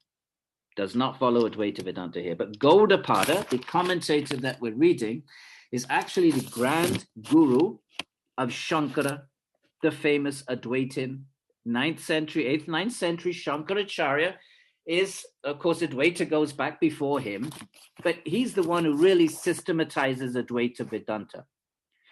And for him, the world is an illusion. It doesn't exist at all, never existed in the first place. Gaudapada is his Param Guru, guru of his guru, grand guru. So here we see this. This is not Sāṃkhya, to say that the world is a dream. It's like a dream, though. Fair enough. Anyway, okay. Now, what's the fourth thing? Power. It's of 8 kinds. Do you remember the 8 powers of Patanjali? You may not. Actually, the classic 8 powers, Patanjali doesn't discuss them. He refers to them. Look at 345, everybody. He has, he discusses all this sort of, he discusses these powers, like reading the minds of others, speaking the language of all creatures. But the actual classic 8, what do I mean by classic? All the The Puranas, when they talk about, or the Mahabharata, the epics, the larger tradition, when it talks about mystic powers, it just talks about 8. And Patanjali doesn't actually unpack them. Why? Because in my opinion, he assumes everybody knows them. They're so widespread. So he just refers to them. Where does he refer to them? 345. Tato animadi. As a result of this, there's no limitation on account of the body's natural ability, mystic powers such as anima. He says anima, etc. He doesn't even list them. That means they're so common, he's assuming everybody knows them. He doesn't even need to list them. So anima is the first one discussed here. Anima, see it? Power is lordliness. It is of 8 kinds, anima. So Patanjali just has to say anima, etc., because he's got, anyone reading Patanjali Yoga Sutras would know about the 8 powers. Everyone accepts them, a standard list of 8. But here now we're going to get them listed. Anima, Mahima, Garima, Lakima, Prapti, Prakamya, Ishitva, Vashitva, and Yatra Kama, Vasayatva. What are these? Anima is the state of an atom, meaning you can become smaller than the smallest. So small you can actually enter through the pages of this book. It's not magic. It's just subtle physics, and you can actually move between the spaces between molecular entities. It's called anima, anu, smaller than the smallest. It's a mystic power. Remember, none of this is magic. They would say it's physics. You can rearrange the external constituents of your body. We don't. Okay, so what are they? That's the first one. What else? Mahima. That's the opposite. You become bigger than the biggest. Becoming a very large form, a man or a woman wanders, you can become as big as you want. Then what's the next one? Gurima. Actually, that's Lagima. Lagima, yeah. Where's Gurima? He missed it. That means becoming light as the fiber of a lotus stalk or common particles. There's all this talk about yogis walking on sunbeams. Going back to the many texts. And these, by the way, these are in Buddhist texts, Jain texts. This pervades agent in India. And not just the folk rural traditions. All the intellectuals accepted this. The ability that there are powers. And I think, we would do well to keep an open mind about these things. But anyway, so Lagi Mami, where are we? Become lighter as light. He stays even on the tips of filaments of flowers. Prapti. One gets the desired object, whatever, you can get anything you want. Prakamya. One can do whatever one likes. I mean, in other words, you manipulate the constituents of your body, and you can rearrange it. You can teletransport. All of these are the 8 classic cities. When I wrote my 3rd chapter, I did the very best I could to try to explain the mechanics of these cities. And it's so I don't have anything to say now. Okay, right. So these are right. Going on. These 4 are the sattvika forms of the intellect. 8 lines from the bottom. When sattva dominates over rajas and tamas, then you get these powers, and you get these 4 things: dharma, jnana, vairagya, and also powers. Of course, remember, real sattvic people have no interest in powers whatsoever. Patanjali says they're of no interest to yogis, only of interest to those whose minds are vyuttana. They are upasargas, samadho. They're obstacles to yoga. Keep that in mind. So, and the tamas is the reverse of this. The tamas form of intellect is the reverse of this. Virtue and the rest. So the reverse of, what's the reverse of virtue? Vice. What's the reverse of dharma? Adharma. When we're in tamas, we're attracted to adharma. Okay, we lie. Whatever it is, we could inflict violence, and so forth. In a similar manner, as our ignorance, attachment, right? The opposite of the 4. Opposite of dharma is adharma. What's the opposite of knowledge? Ignorance. What's the opposite of vairagya? Attachment. An absence of lordly powers. Okay, that's it. In this manner, okay, blah, blah, blah. Right, moving on to the next verse. And we're not going to I'm not going to read the commentary here. Verse 25. From the Vaikrita form of individuation. Individuation is the term he uses for ego, Ahamkara. Okay, so write down Ahamkara if you must. We're on page 113, right at the very, very bottom. From the Vaikrita is one of the synonyms of Ahamkara. Precedes what comes from Ahamkara? The 11-fold aggregate, right? We know that from the mind. And so ego actually has two. It has the Sattvic and it has the Tamasic. Look at the little chart here in the notes, right above. Ahamkara, I don't want to get into this. We're going to lose a lot of time, and I don't think we'll get much out of it. But ego there's the Sattvic ego called Vaikrita. Look at the charts right above. And then there's a Tamasic ego from which you get the gross elements, Bhutadi, the Panchatan Matri rather. He's got that the wrong way round. The Panchatan Matrani should be on top of the Bhutadi. So from the Sattvic ego, you get mind and the 11 Indriyas. And from the Tamasic ego, because it's more dense, you get the Tanmatras, the qualities. And as densification increases, as Tamas increases, each element is more tamasic than the previous element. So the most tamasic element is earth, and the next one is water, a little bit less tamas, and then a little bit less tamas, fire, a little bit less air, and then ether is the most sattvic of the gross elements.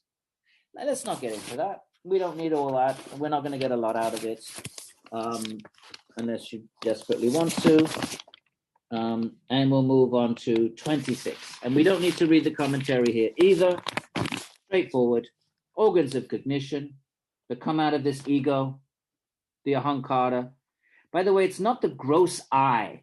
They're not that unsophisticated. They think eyeballs pop out of ego or noses just kind of like plunk out. No, they're talking about shaktis, the enabling powers that enable the senses. Sometimes they're called shaktis, the 10 shaktis in some schools. Other schools call them pranas. Okay, so don't worry if you run into different terminologies for these. Okay, Edwin, you skipped 25. Okay. We looked at the chart instead. Okay, let's go to the bottom of 113. From the Vaikrita, which is the Sattvic form of ego, individuation means ego, it's his translation, precedes the 11-fold aggregates characterized by Sattva, goodness, right?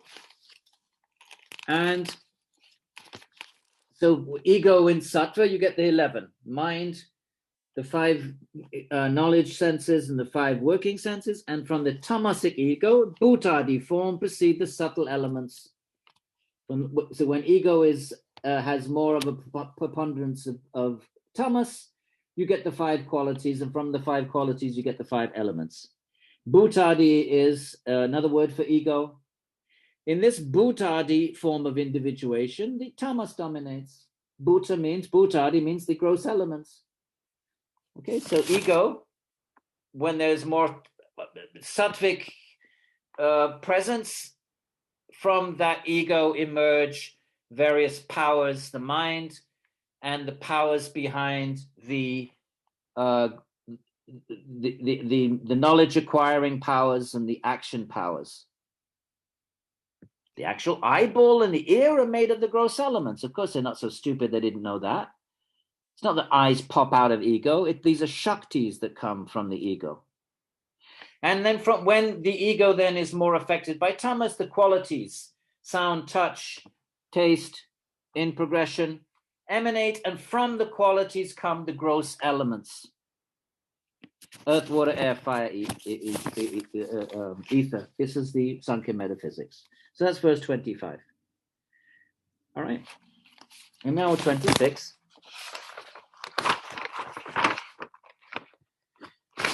Where is it? 26. Help. I lost 26. Oh, there we are. And we don't need to read the commentary here. What are the organs of cognition? Eye, ear, nose, tongue, and skin. Remember, this is a canonical text for Samkhya. It's got to list everything.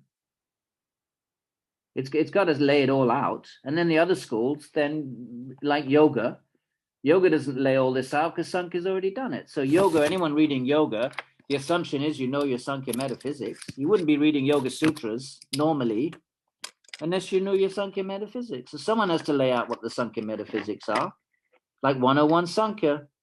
So that's what this is. It's 101 Samkhya. So organs of, what are they? Ear, eye, ear, nose, tongue, and skin. And what are the action? Well, the voice, hands, feet, excretory organ, and those generation. We don't need to read the short Bhasha, and he's doing nothing there. We're not missing anything. Don't worry. He's just going over that. Right. Going on to 27, which is where? Here we are. Among these, the mind is both an organ of sensation and action because it oversees both. It ponders, and it is an organ on account of its similarity with the rest.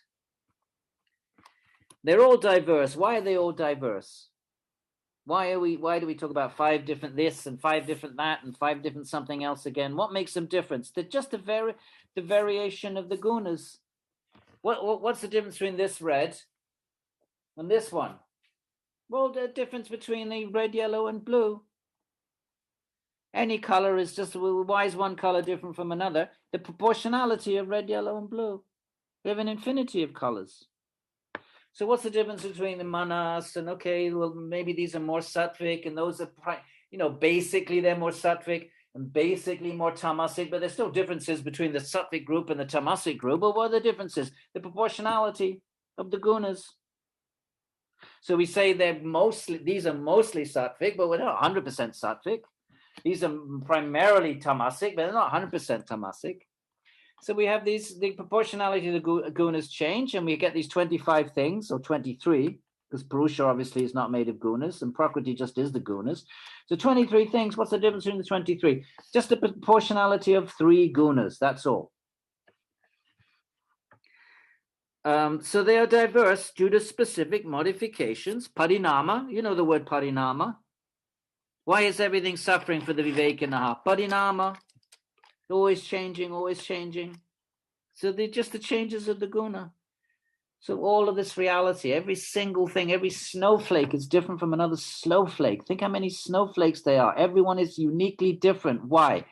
Because of some minute, minuscule difference in the proportionality of the gunas between one snowflake and another. Even though we might say this snowflake has 100 units of sattva, 100 units of rajas, 100 units of tamas. This one has 100 units of sattva, 100 units of tamas, 101 units of rajas, and that's why it's got the little spiral there. So everything is what it is, and everything's different from everything else, simply because of a difference in the proportionality of the gunas. And I don't want to read this great big long Bhasha. We're not going to get much mileage out of it for 27. Is that all right with you? Because if we're going to read the whole thing, we got 70 verses to go. But I think this particular section is a bit dense and frankly not the most interesting. But we're doing our dharma. We were going to read the text. Let's stick with it. How are we doing for time? We have a kirtan tonight, by the way. So hang in there for the kirtan. We'll read a couple more, and then Cecilia is joining us from Buenos Aires to do a kirtan. And we'll meet on Friday. By the way, there's another workshop on Friday morning if anyone's interested, and it's on faith. And we'll be reading some verses on faith. Someone in the UK is organizing it. I know a yoga studio. I think the info is on my website somewhere. If anyone wants to join us before we meet in the evening, there's one, and I didn't realize it. I forgot that we had this Samkhya, so I organized it I did it on the same day. I wasn't paying attention. One day I'm going to double book. I still hasn't happened, but it's bound to happen. Right, verse number 28. So, and we're not going to read the commentary here. No need to. Not necessary. Nothing that's in the commentary that's not in the translation. What's the translation? The function of the 5 organs of cognition, the jnana indriyas. Are we clear about it? Indriya is an instrument of jnana, of knowledge. You only know that something, you know something. What does Patanjali say? Pratyaksha. How do you know something? Pramana. Pratyaksha, through the senses. Or anumana or agama, or you know it from inference, or you know it from words. But pratyaksha, okay, what is a pratyaksha? The jnana indriyas. Prati-aksha, aksha is one of them. So he just has to mention, right, but the aksha is the one, and then there's the other 4. The eye, the ear, the nose, that's the pramana. Verse 7 of the Yoga Sutras. What are the 5 vritti? Vrittayaha, panchatayaha, what are they? Klishta, what are they? Pramana. Viparyaya.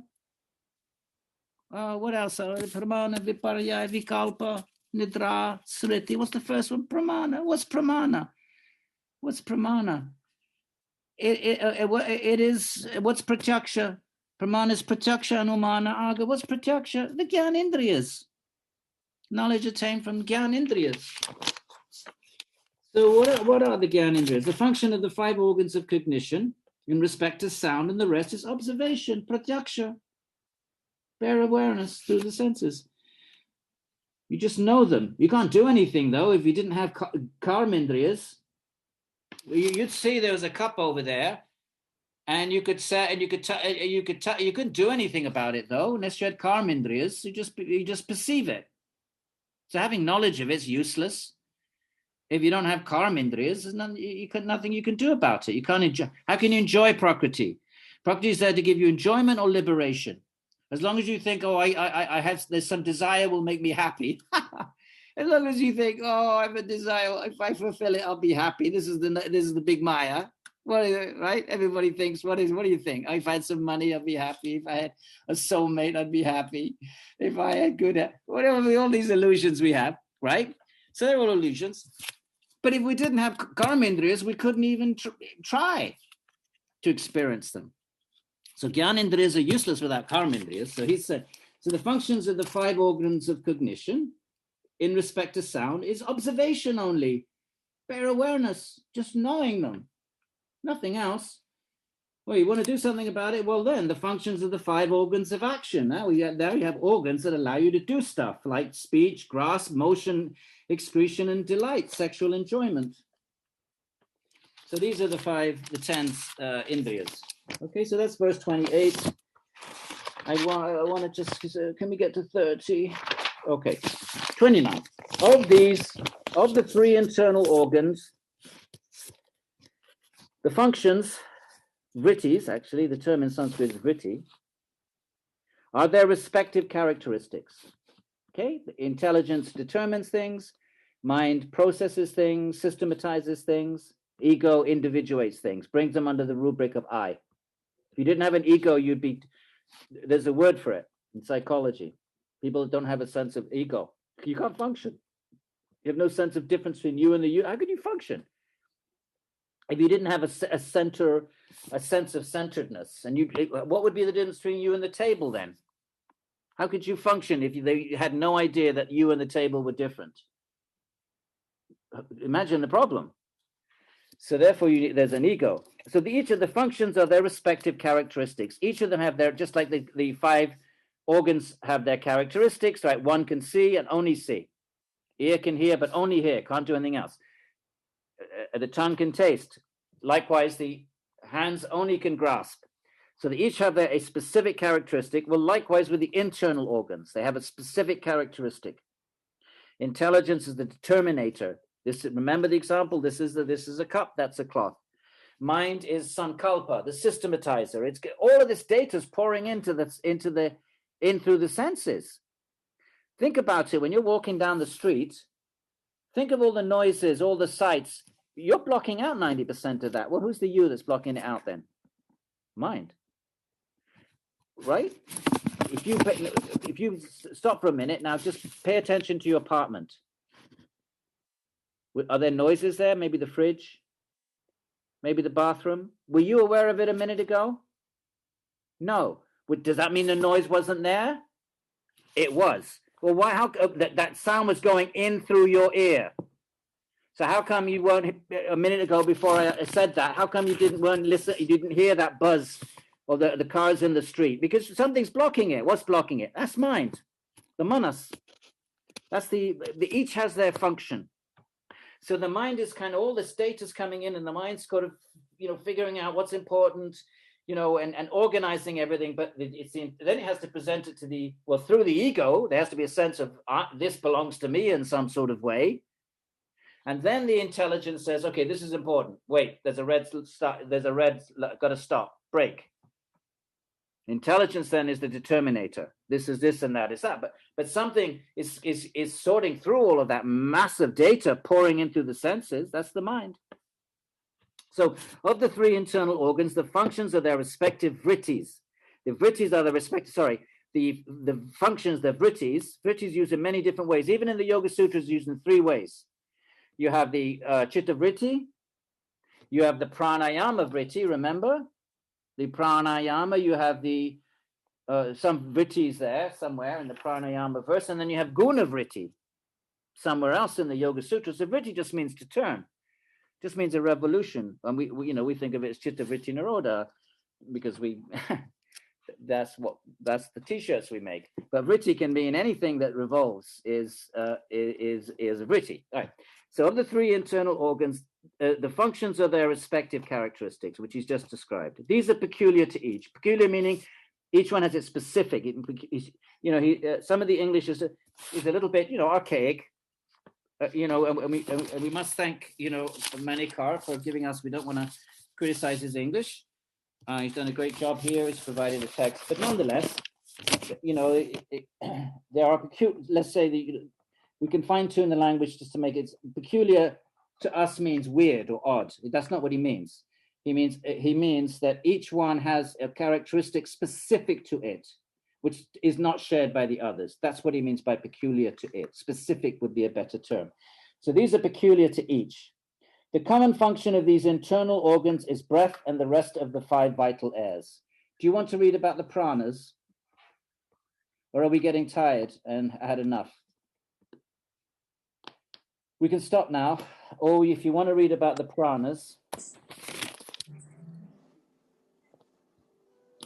you want to just read the pranas and then we don't have to do it next week. This is not my favorite section of the... We're interested in pranas. Do you want to wait till next week with a fresh mind, or do you want to do it now? It doesn't say anything you don't need. It's not saying anything you don't already know. Let's just read this. And then is Cici there? Cecilia? Cici? Next week. There. You're there, Cici. Okay, we're just going to read one commentary and then we're ready for your kirtan. Thank you so much. Thank you. Yeah. Thank you very much. Okay, let's just quickly do the Bhasha. Now I describe the functions of intellect, ego, and mind. Specific nature of each, page 123.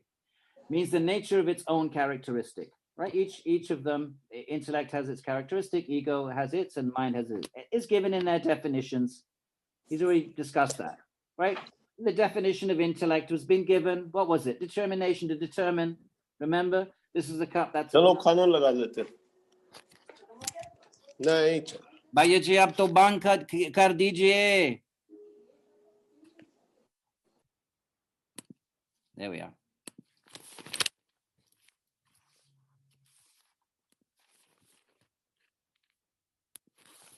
What's going on? Yeah. Okay. So they all have their characteristics. Where are they? So what's the characteristic of intellect? Determination. Okay?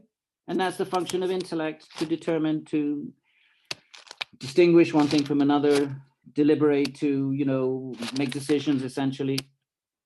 What's the ego? It's self-consciousness, and that's the function of ego. Individuate. Individuate means to bring it under the rubric of me. Individual, me, not you. I'm individuated under a sense of I-ness. Mind, see, he uses the term, see how it's confusing? He's got mind as determinative. With two lines up, he's got intelligence as determination. See, the problem with these terms are technical terms. And if you use the wrong translation in English, it gets confusing because he's got mind is determinative. With two lines up, he says intellect is determination.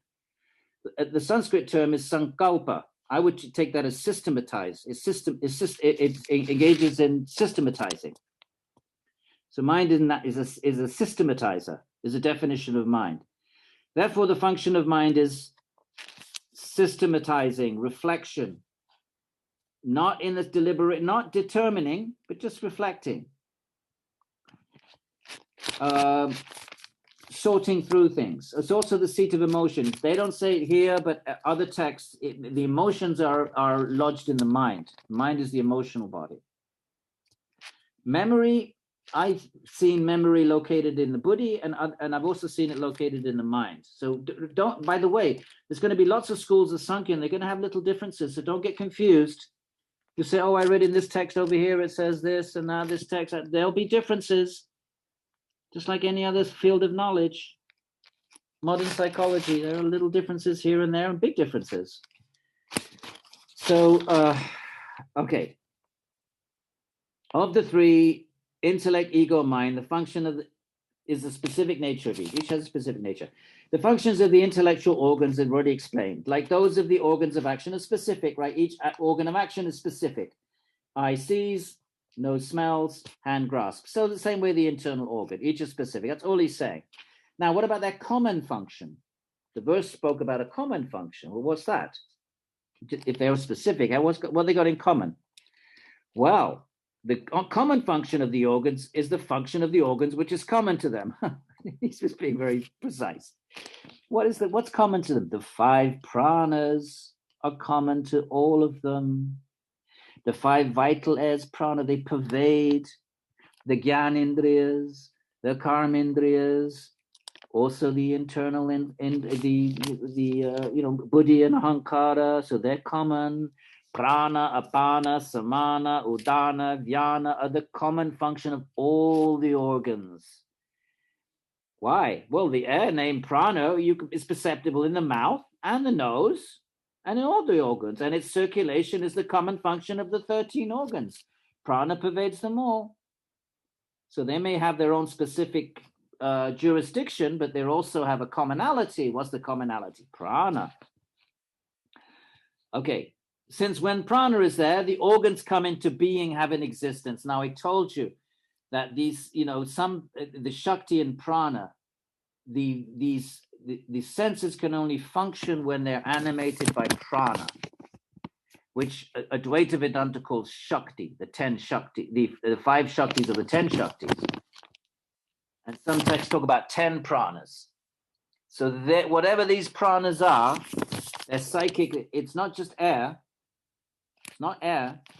I have a whole book on my desk and I can't find it. It's somewhere in my office on prana in the different texts. And there are differences. What is this prana? It's not just this air that we suck in from the outside.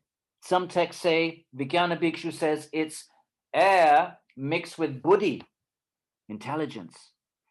And there are different opinions of what exactly is this prana. We've all heard of pranayama, right? And we've heard of the 5 pranas, but it isn't just mundane air. And it must be something prakritic. So if we want to identify what it is, we have to look in the 23 elements, because there is nothing else in Samkhya. It's got to be something to do with those 23 mixed together in some sort of way. So what is the prana then? Well, according to at least Vijnana Bhikshu, it is the mundane air, which is the Mahabhuta, which is the second of the Mahabhutas, ether, air, mixed. And he says buddhi. And somebody else says, well, it's mixed with consciousness. In fact, someone says that's how consciousness pervades the body. It gets carried around by the prana. And it doesn't mean one is right and one is wrong. It could be both. Could be prana, could be the carrier both of consciousness and buddhi around the body. So different, so you might find differences in what is the actual metaphysical makeup of this thing called prana. At some point, I'm going to have to find that book. It's quite fascinating to see how, there's so many different references to this prana. It seems to be something we're so familiar with, but when you sit down and someone says to you, excuse me, what exactly is it? And how is it different from air? You'll be like, And all of a sudden it's like, that's a good question. How is it different from air? So this is one of the, so it's mixed with either consciousness, perhaps. That makes sense to me. And I don't think it's Buddhi, mind stuff. So prana is perceptible in the mouth, the nose, and its circulation is the common function of the 13 organs. Since when prana is there, the organs come into being, have an existence, means they function. The life airs. In fact, death is often called, in Sanskrit, your prana leaves you. Ye prana, prana chala gaya, right? So your prana has left you. So this is a word for death. So the life airs somehow are, but it's not the Atman, but it could be mixed with chetana, consciousness. That's my present understanding. So what else? You got apana. Why is it so called? Upper. Notice the ana, right? You got pra means fourth. Upper means down. You put upper, it means down. So apana is so called. You pay attention to the prefix, the first part. That gives you a sense of which one it is. So up, when you put up in front of something, it means down. It gives a sense of down. Pra, like prakriti, gives you a sense of coming forth. So prana with the pra has that sense of coming, circulating, coming forth, up, down. It's called because it carries away or downwards. Its circulation also is the common function of the organs. In other words, it also pervades. What is the verse saying? The verse is saying each sense has its individual function, but there's a commonality. Well, what's the commonality? The pranas. So what are they? 5. Apana, right. What else? Samana, it's some means together, like some kirtan, coming together, some melan in India. Sammelan is a coming together of people, like a Kumbh Mela, Sammela. So some ana is so named from conduct equally the food goes to all the body. So some brings food to all the body. It's the air associated with the distribution of food. It is situated in the central part of the body, and its circulation is common to all the organs. Similarly, udana, up, udana, because it carries up or draws or lifts up, right? So if you want the mystic power of levitation, then this is the prana that allows that control of the udana. Where is it? It's in the space between the navel and the head, and the circulation of udana is the common function of all the organs. And then finally, vyana pervades the body like space. Okay, thus the 5 airs are common function of all the organs. Okay, so each of the 13 organs has its individual specific thing, specific to it, and not to any of the others. The eye sees, nothing else can see, only the eye. Ear hears, that's it, nobody else. Those are the 13, and the intelligence as well. They all have their specific characteristic, which he calls peculiar, but what he means by peculiar is specific, but common to them all are the 5 pranas. My friends, well done. I know this is not Krishna Leela. We should be reading Krishna Leela, so much fun. But this is the metaphysical groundwork. So really my secret ploy is we'll do the Sāṃkhya Kārikās. You get so fed up with it that you'll be like, can you read us a story, please? And then I'll be, yes, we'll do a workshop on the Bhagavata Purana. This is my secret method, my skillful means. I'm just kind of, I'm just overwhelming you with drudgery, metaphysical drudgery. Then you'll be like, please, can you tell us the story of Mother Yashoda and Krishna? Anytime. And that's my secret tactic. Cecilia, welcome to you from Buenos Aires. Thank and, you. Thank you so much for joining us, and we'll have some kirtan. Yay. Yeah, thank you, and swagatam, welcome. Look at that beautiful harmonium. Yes.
Thank you so much, Cece.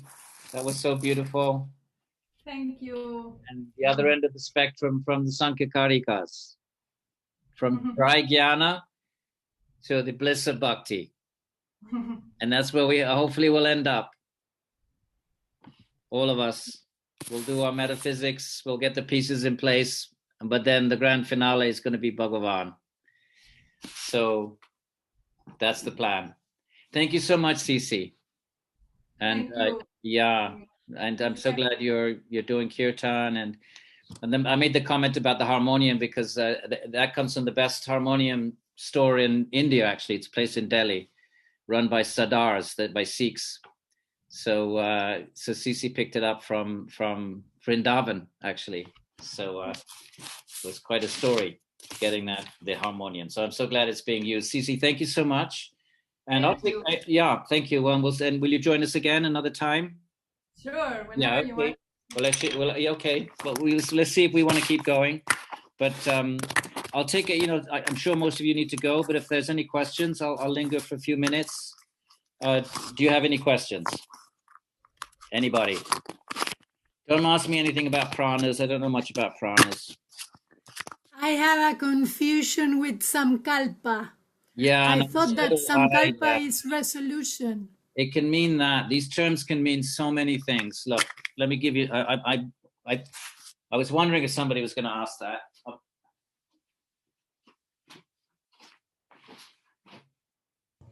Hello. See what happens when you ask me a question. I don't know the answer. I run away. Okay, this is the Monier Williams Sanskrit Dictionary. I just want to give you an example of how these terms can mean so many things. It can mean absolutely a resolution, and you make a sankalpa, but it can also mean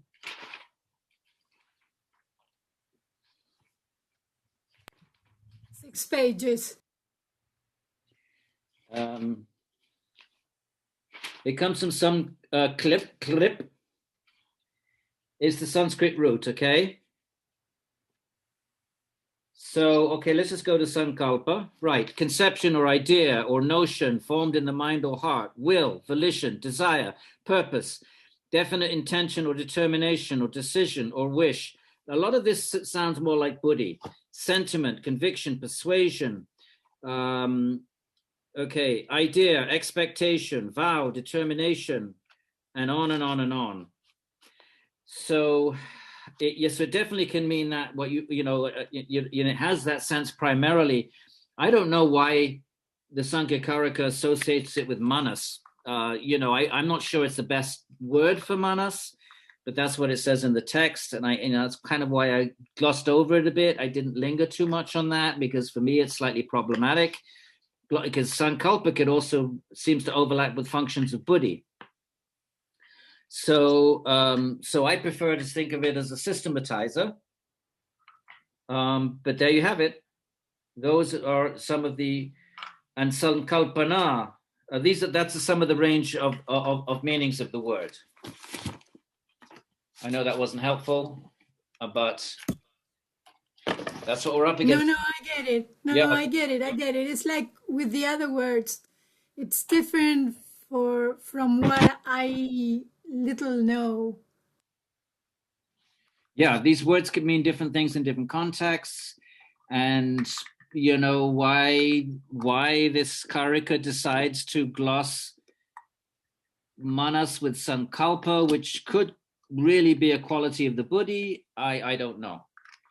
That's why I didn't linger too much on the mind. You may have noticed I conveniently sort of skipped over it because I wasn't very comfortable with the way this text presents it, which seems to be at odds with how other texts present the function of mind, more as a systematizer, as a seat of emotion, as thinking, feeling, willing, feeling, and so on. So there's overlap in the way that the Buddhi and the manas are presented and described in different texts. So one text will use one term, and then another text will use that term for the other one. One text will use a term for manas, but another text will use the same term for Buddhi. So that's not to be, that's nothing surprising about that. I mean, these are all fluid traditions, and they were circulating for centuries. And any system, even today, people read Aristotle, they read Plato, and they come out with completely different readings of what they're saying. So it's to be understood that there's going to be variance and differences in how things like the function of the mind versus the function of the Buddhi are understood.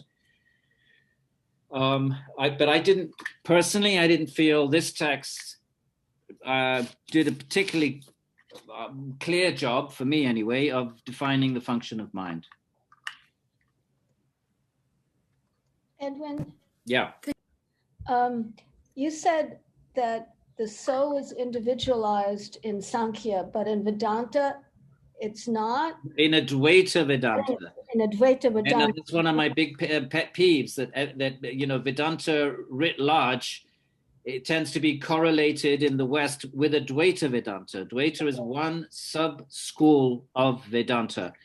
And and especially those of you in the Krishna, feel some connection with Krishnamacharya, that is not an Advaita school. That's an individuated, the soul is individuated. It's an individual, eternally and inherently and unchangeably individual. And what does the Advaita say that emerge? They would say that the individuality is the product of illusion. And when Maya and Avijja are removed, then what appeared to be an individual actually experiences its true nature as one with everything. And there isn't anything actually. So you can't even say everything. There is only Brahman.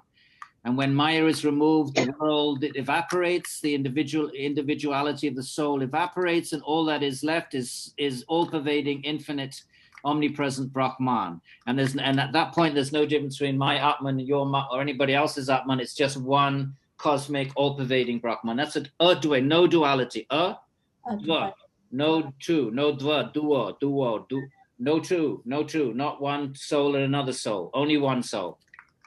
Thank you. Yeah. Thank you. One of my pet peeves, because Advaita Vedanta has got so much mileage in the West, and somehow or other it's almost come to be associated with not just Vedanta, when it really is just a sub-school. It's bad enough it gets associated. The whole of Vedanta gets sort of correlated with Advaita. That's bad enough, but the whole of Hinduism does. So that's a product of post-60s neo-Vedanta mainstream yoga, blending of the different categories. I have a little bit of a pet peeve because Advaita Vedanta would say that bhakti is ultimately illusory, Ishvara is illusory. Everything is illusory, the world is illusory, creation is illusory, the creator is illusory, bhakti is, it's a method, but once you get to the goal, you don't need bhakti anymore. It's just a method, it's not the goal. So if you're a bhakta, then you're gonna resist that. So in bhakti, the Atman is Yes. individualized. Because Advaita also does bhakti. But for Advaita, bhakti is only a process. It's not the goal. Because once you do bhakti just purifies you. And once the mind becomes purified, eventually you become enlightened, right?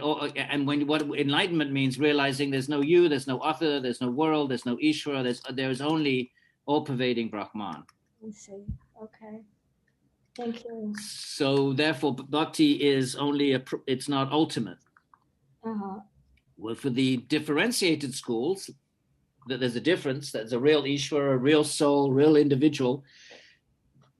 If there's a real Atman and a real Ishvara, that opens up the possibility of a real relationship for all eternity. And that's what the bhaktas want. They don't even want liberation. Oh, okay. So they don't have bodies anymore once they're liberated. The Vaishnava tradition would say you get the Brahman bodies, yes. That Bhagavan has a Brahman body, and all of the liberated Atmans get Brahman bodies. And therefore they can have relationships for all eternity in a personalized Brahman dimension. An aspect of Brahman that is personal and full of forms, full of qualities, full of bodies, but nothing made of Prakriti, nothing made of matter, nothing made of the Gunas. Everything is made of Satchidananda. And they're all different, like snowflakes? Yes, all different like snowflakes, exactly like that. Read the introduction to the Bhakti Yoga. You have that book, right? The Purana. The Bhakti Yoga book? No, I don't have it. Oh, okay. Well, I'll send you a chapter if you're interested in that. Yes. The bhaktas resist that, because bhaktas, if someone comes and tells you your Bhagavan is illusory, you're gonna say, hang on a minute, why? You're gonna resist that. Yeah. And you're gonna resist it for 2,000 years, and a lot of Vedanta philosophizing, it revolves around that. Edwin, can you clarify something for him? Yeah. So it was the Shankara's philosophy that was believed in all was Maya except for Brahman. But was it the Vishishta Advaita also believed that? I thought Ramanujam believed that Prakriti is Brahman, Atman is Brahman, and then there is Parabrahman. Yes. So can you clarify that? Yeah. For Ramanuja, there are Vishishta. The Brahman is Vishishta. It's differentiated. Vishesha means differentiation. A Vishesha, it literally is an individuator. So the Ramanuja tradition, which is the Iyengar, the Krishnamacharya tradition, would say, fine, everything's Brahman, but within Brahman, there are real, eternal, ultimate differences. Shankara, the differences are illusory. The world is illusory, the soul is illusory, at least the individuality of the soul is illusory, the world is illusory, Ishvara is illusory. Ultimately, just Jagat Mityam, Brahman Satyam, there's a Sarvam Idam Kalu Brahman, there's only Brahman. Ramanuja is going to say, no. The Brahman, fine, everything's Brahman, but there are real differences, eternal differences. And what are the differences? The difference between God and the world and God and the soul. That they are one, they're all Brahman, but they're different expressions of Brahman. And the souls are individual. It's a long story. But do you have the Bhakti Yoga book? Yes. Yeah, read the introduction. I explain this at depth. There's a chapter called, look at the table of contents. In the introduction, there's this thing called Ishvara Brahman, something or other. Oh, I have that. Yeah. So read it. Who said they had that? Sylvia. Sylvia, read it. It's collecting dust. I can see the dust from here on all over the book. In the book. I read it when I first got it. You have to do this. You have to do this. Thank you. Read the whole chapter on Brahman, Ishvara, and I laid that out as 25 years teaching yoga studios. And this comes up again and again and again, and understandably, people, don't have access to information. So I try to lay it out as best I could. Okay, thank you. Yeah. Shankara's big problem, from the point of view of his opponents, is if everything is Maya, then what is Maya then? How can Brahman be affected by Maya? And if you say there's a Maya, you've created a dualism. You say it's Brahman and Maya, well, that's two. And where is Maya? Is it outside of Brahman? Well, that's two. Is it inside of Brahman? It can't be covering the whole of Brahman, because that would be saying that the sun is dark. Is it covering a part of Brahman? Then you've created dualism inside Brahman. So the big, the big issue, every school has something that it has to grapple with. It has its problems, its philosophical problems. The philosophical problem of the major philosophical problem that his opponents just bang away at for centuries is, what is this? Kasya avidya, Ramanuja, kasya avidya. Whose avidya is it then? Where is this Maya? Where is this avidya? What's the location? What's the ground of avidya? What is it? And if you're an Advaitin, you have no answer for that, essentially. So you say anirvachaniya. There's no answer there. It cannot be discussed. Anyway, that's another topic that we can think about another day. If we live to be 108, we can do a course on the Vedanta Sutra. If anyone is got like me, restless leg syndrome, or you got some sleeping problems and you really can't sleep, what we'll do is we'll arrange Vedanta Sutra workshop at 2 a.m, and I guarantee you'll be fast asleep within an hour.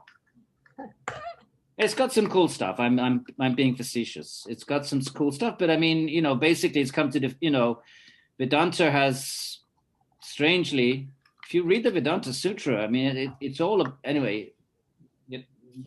That's a story for another day. Any more questions? People don't realize what Vedanta is. It's a study of obscure passages in the Upanishads, and it's an attempt to systematize them.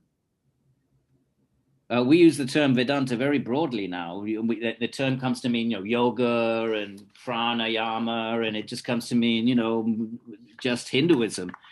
But if you actual Vedanta Sutra is a very technical study of the Upanishads. And if you're interested in it, there's a whole course on my website. You can download it for free. Whole course, we did the whole thing when COVID struck in March. And we were halfway through the course. So the first part of the course was Upanishads. We were in the classroom. So that didn't get recorded. So we read the Upanishads and then the Vedanta Sutra, because it's a clarification, a systematization of the Upanishads. And then spring break, COVID hit. I was in Paris. I went through like 8 international airports. Everything was just, it was surreal. Everything just closed down. It was like came back to the country, and the last day they were letting people back in. Time we got back online, so the rest of the course was all on recorded. So I put it on my website. So it's there. You can download it if that's your cup of tea, and it will tell you then you'll have a clarity. If you want to have clarity about these things, you need to dedicate time to it. Yeah. You're not going to get a 5-minute, Vishishta Dvaita, you hear it and then you forget it. If you're like me, yeah. If you dedicate time to it, then you'll get it. What is that's been helpful, and that's where I got a little bit of confusion. So thank you. Yeah. Any other questions? Yes, I have a question. Yes, sir. Hello, thank you for having me. You're welcome. My question is, you talked about different schools having different metaphoric stories. Yeah. And you mentioned the blind and the lame. And until this point, I thought that for Samkhya is the 2 birds, like the 2 birds. One is watching and one is enjoying the... Yeah, that's the Shvetashvatara Upanishad Samkhya. That's not that. I don't think that comes in the sun. That's not in the Samkhya. That's not in the. As far as I can recall, it's not in the Sāṃkhya Kārikā. I think Gaudapada mentions it in his commentary. So the 2 birds are, yes, definitely. But that could be that could be a Vedantin one. The Vedantins use it, and Sāṃkhya use it because it's an obvious one. One bird is absorbed in Bhoga, and the other one is Apavarga. So I don't get, it's not specifically Sāṃkhya, but the lame and the blind is specifically only uniquely Sāṃkhya. And the other one is the magnet. What causes creation? What is the active, what is the causal, instrument of creation? If you're not going to have an Ishvara, then what is it? And so then they say, well, it's just the nature of the, like a magnet. And the third one they use, it says it's like the cow with the calf. You don't need to posit an Ishvara. When the calf is near the cow automatically lactates. Its teats drop milk automatically just because of the vicinity of the calf. It's true, because when I go to India, I live in the Goshala. So just because of when the calves are separated all day, in the evening they come and they get to have milk and the cow is there, and they get so excited, the cows. You can't go near them, even if they know you and they love you, and when their calves are there, you have to be very careful of the cows. They're so protective. So then the calf comes, and automatically before the calf gets to the mother, she lactates. So they say so that's like Purusha and Prakriti, because of the vicinity of the two. Then Prakriti, it gets agitated and creation starts. And the same like with the magnet. Magnet doesn't do anything. It just the iron filings, and it just moves the filings. So these are the 3 classic Sāṃkhya metaphors. Lame and the blind, the magnet and the filings, and the cow and the calf. Thank you.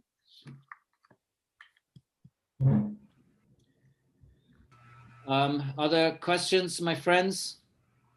Hi, I have a question. When you mentioned chitta with a small t, that is consciousness. With a single t, T. And when it's with the 2 t, is it memory? No, my friend, no. Chit is consciousness, and chitti, shakti with a single t is consciousness. Chitta with a double t is the mind. Yeah, thank you, Eric. You got that? Yeah, thank you. And it comes from, so chit or chitti shakti single t, consciousness. Chitta, double t, mind. Thank you very much. You're welcome. But the root is the same for both, right? Yeah. Yeah, chit. Because chi means to collect. Chi means to collect. The root is the same. But let me just, yeah, I'm sure of that, but let me just, chit. Chi is a different, chi is to, yeah, collect, arrange. Yeah, it's chit.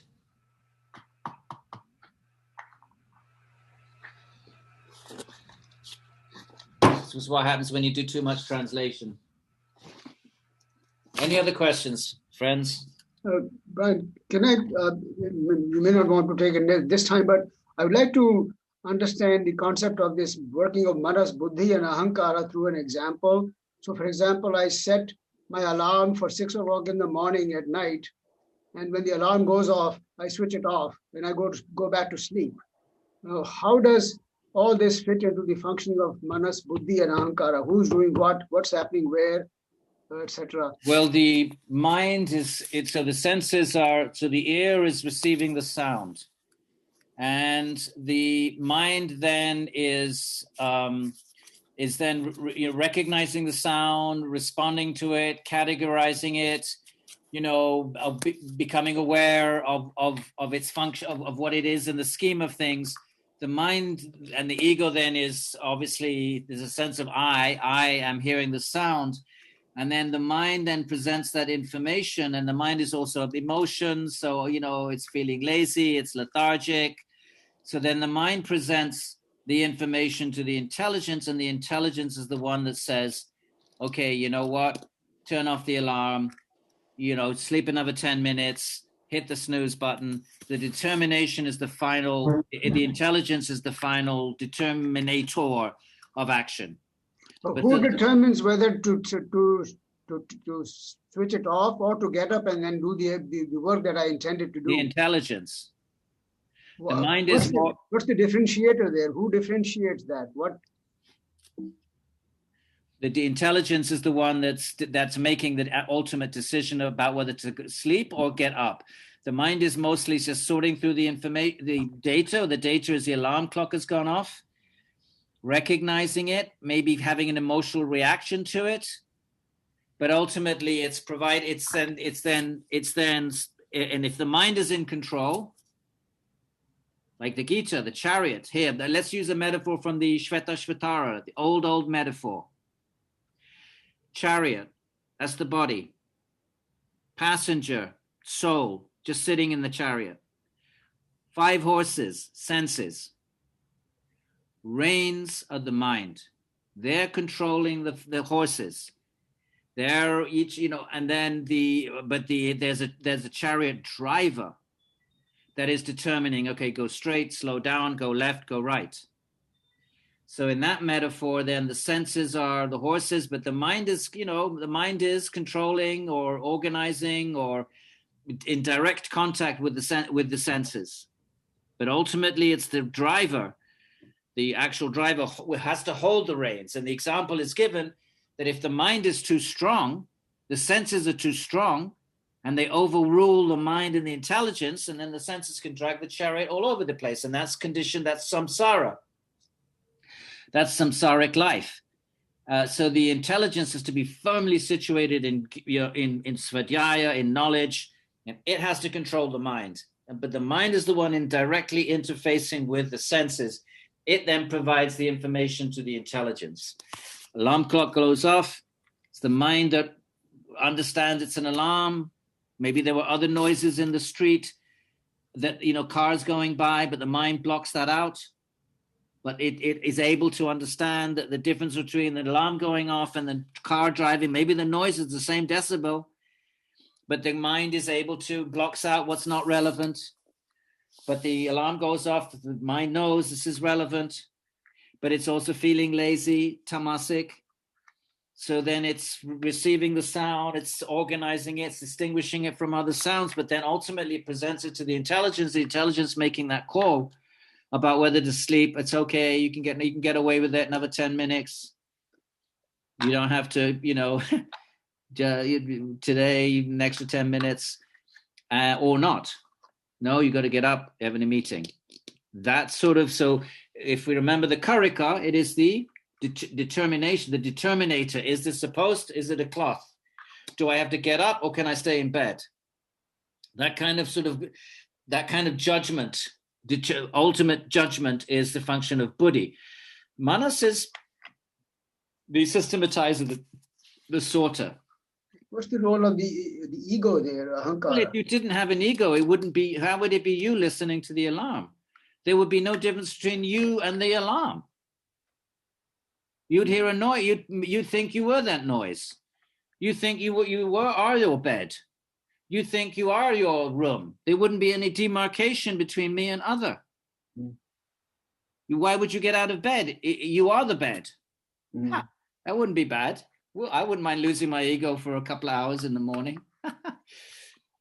Why would there be any distinction between you and anything? So the ego is somewhat easier to understand. But I do grant that the function of mind and function of Buddhi can overlap. And also they're different schools and they'll look at things quite differently. In the school of Nyaya, mind has much less of a role. It's just whizzing around.